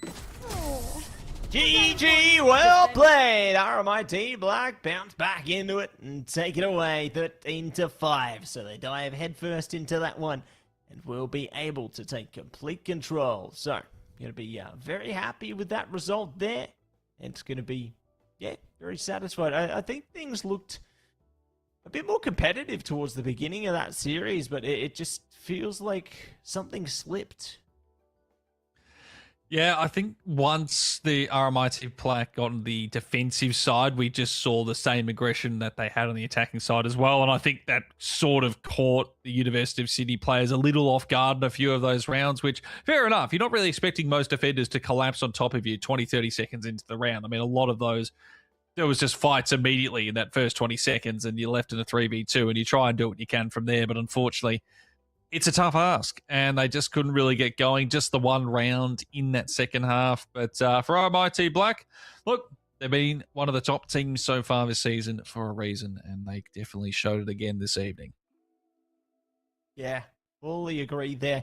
They managed to showcase more of their strengths all over again there, and I think they're going to be continuing to do that going forward from here as well. So, got to say big dubs to them for... yeah, taking away the W tonight. And speaking of taking away W, let's take a look at some of the other Ws on our results. Yeah, one of these games is still live, though, Harry, on the bottom side. UOM and Monash. So we'll see the results of that later on our socials. That we will. Macquarie Scarlet, of course, 13-7 over Deakin. That one was our opening game here on the stream. QUT 13-6 over the Adelaide Uni squad. And Uni of New South Wales actually beat out RMIT Red 13-6 in early game there. Of course, University of Melbourne and Monash, as stated, still in progress for that one there. So we will get results for that on the socials. Make sure you do tune in for those. That'll be out later at some point tomorrow, I would imagine. And, well, I mean, those four results, I think they feel like you about what you'd expect from that one, Matthew. Yeah, I'm in full agreement there. I think it's about what you'd expect out of those ones. You know, I think that all the teams commanded respect there, much like these next set of teams. CS Swinburne did take it away from UQ, 13-4 on that one. So a convincing affair. We did see Monash take it away from the Griffith side of things, 13-11. And looks like they started a bit of a trend there, you know, with UTS taking it away from Macquarie Onyx, 13-11 again. And we did have RMIT Black take it away 13-5 against USID. So looking very convincing in this one. Yeah, a couple of blowouts, a couple of really close games. No overtimes, but yeah, two that go the distance. Of course, Macquarie Onyx and UTS is what we had on stream here. That was a fantastic game. And I imagine Griffith Uni's one against Monash LSL was also quite an entertaining affair. Swinburne, just too good for the University of Queensland, of course, as we just saw RMIT Black as well. Too good for the University of Sydney with that 13-5 win here on stream. Yeah, too good to go and too good to keep things flowing there. So going to be very happy with that. And you can see our updated standings for Group A here. UNSW going to be on top of this one. Bearing in mind, we do still have one match live. So our results are going to be, you know, as up to date as they can be. They'll be fully up to date on socials later, so stay tuned for that one. For now, though, you've got Monash second, UOM in third for the time being, depending on how things go. Fourth and fifth place there, respectively. Pretty close on that one. Obviously, Macquarie pulling ahead due to the head-to-head between them there. You do have RMIT Red and QUT between 6th and 7th place, respectively, with Adelaide closing it out in 8th place there. Yes, and of course, if we switch things over to Group B, it is RMIT Black up the top there with the 7 wins. Macquarie Onyx with the 6. They will stay there at 6-1 in second place. So they were undefeated coming in this evening. They dropped that one there. Swinburne up to third with 4-3. And then UTS with their big win, of course, in that game against Macquarie, as mentioned. They're 3-4 there. Their round difference putting them ahead of Monash LSL Griffith Uni in 6. And then it is University of Queensland with the 2 wins there. And quite like the other group, University of Sydney, like Adelaide Uni, down the bottom on 0 and 7. Yeah, so going to be great to see how the results flow through there. Obviously, UTS ahead of the tied results there due to head-to-head once again. So it'll be good to see how things are progressing in terms of all of our teams across groups A and B here. You know, I think we've had a very unique and creative season thus far. So it's been so far so good. But speaking of creative things, let's talk about our sponsors. Big shout out to none other than AGON by AOC. The #1 gaming monitor brand in the world. AGON by AOC provide best-in-class monitor solutions for gaming and all other needs. Also to HyperX X Officeworks. Power your game with the latest HyperX gear and Officeworks. When you need speed, control, and 0 distractions, Officeworks has got the tech. Discover gaming gear made to handle serious play. Oh yeah, and big shout out to Indomie, the noodle partner. Made with high quality flour and selected ingredients and spices. A plate of Indomie mee goreng will certainly brighten up your day. Try any of one of the flavors available today from your local grocer or at indomie.com.au. So big shout out to each and every single one of our sponsors. You know them, you love them, and we appreciate their support. But speaking of support, if you enjoyed the games today, make sure you check out AEL on our social medias there. That's AU Esports League on X, Facebook, YouTube, TikTok, Instagram, you name it, we are on it. You can see all of the highlights from our various competitions there. Obviously, do bear in mind, you will have the updated results of the games that are still ongoing on our social medias as well, and the updated rankings there, so stay tuned for them. But for now, everybody, I want to say thank you so much for tuning in this evening. We will be back with more Valorant competition on the 18th of June. So stay tuned for that one, and we'll see you next time.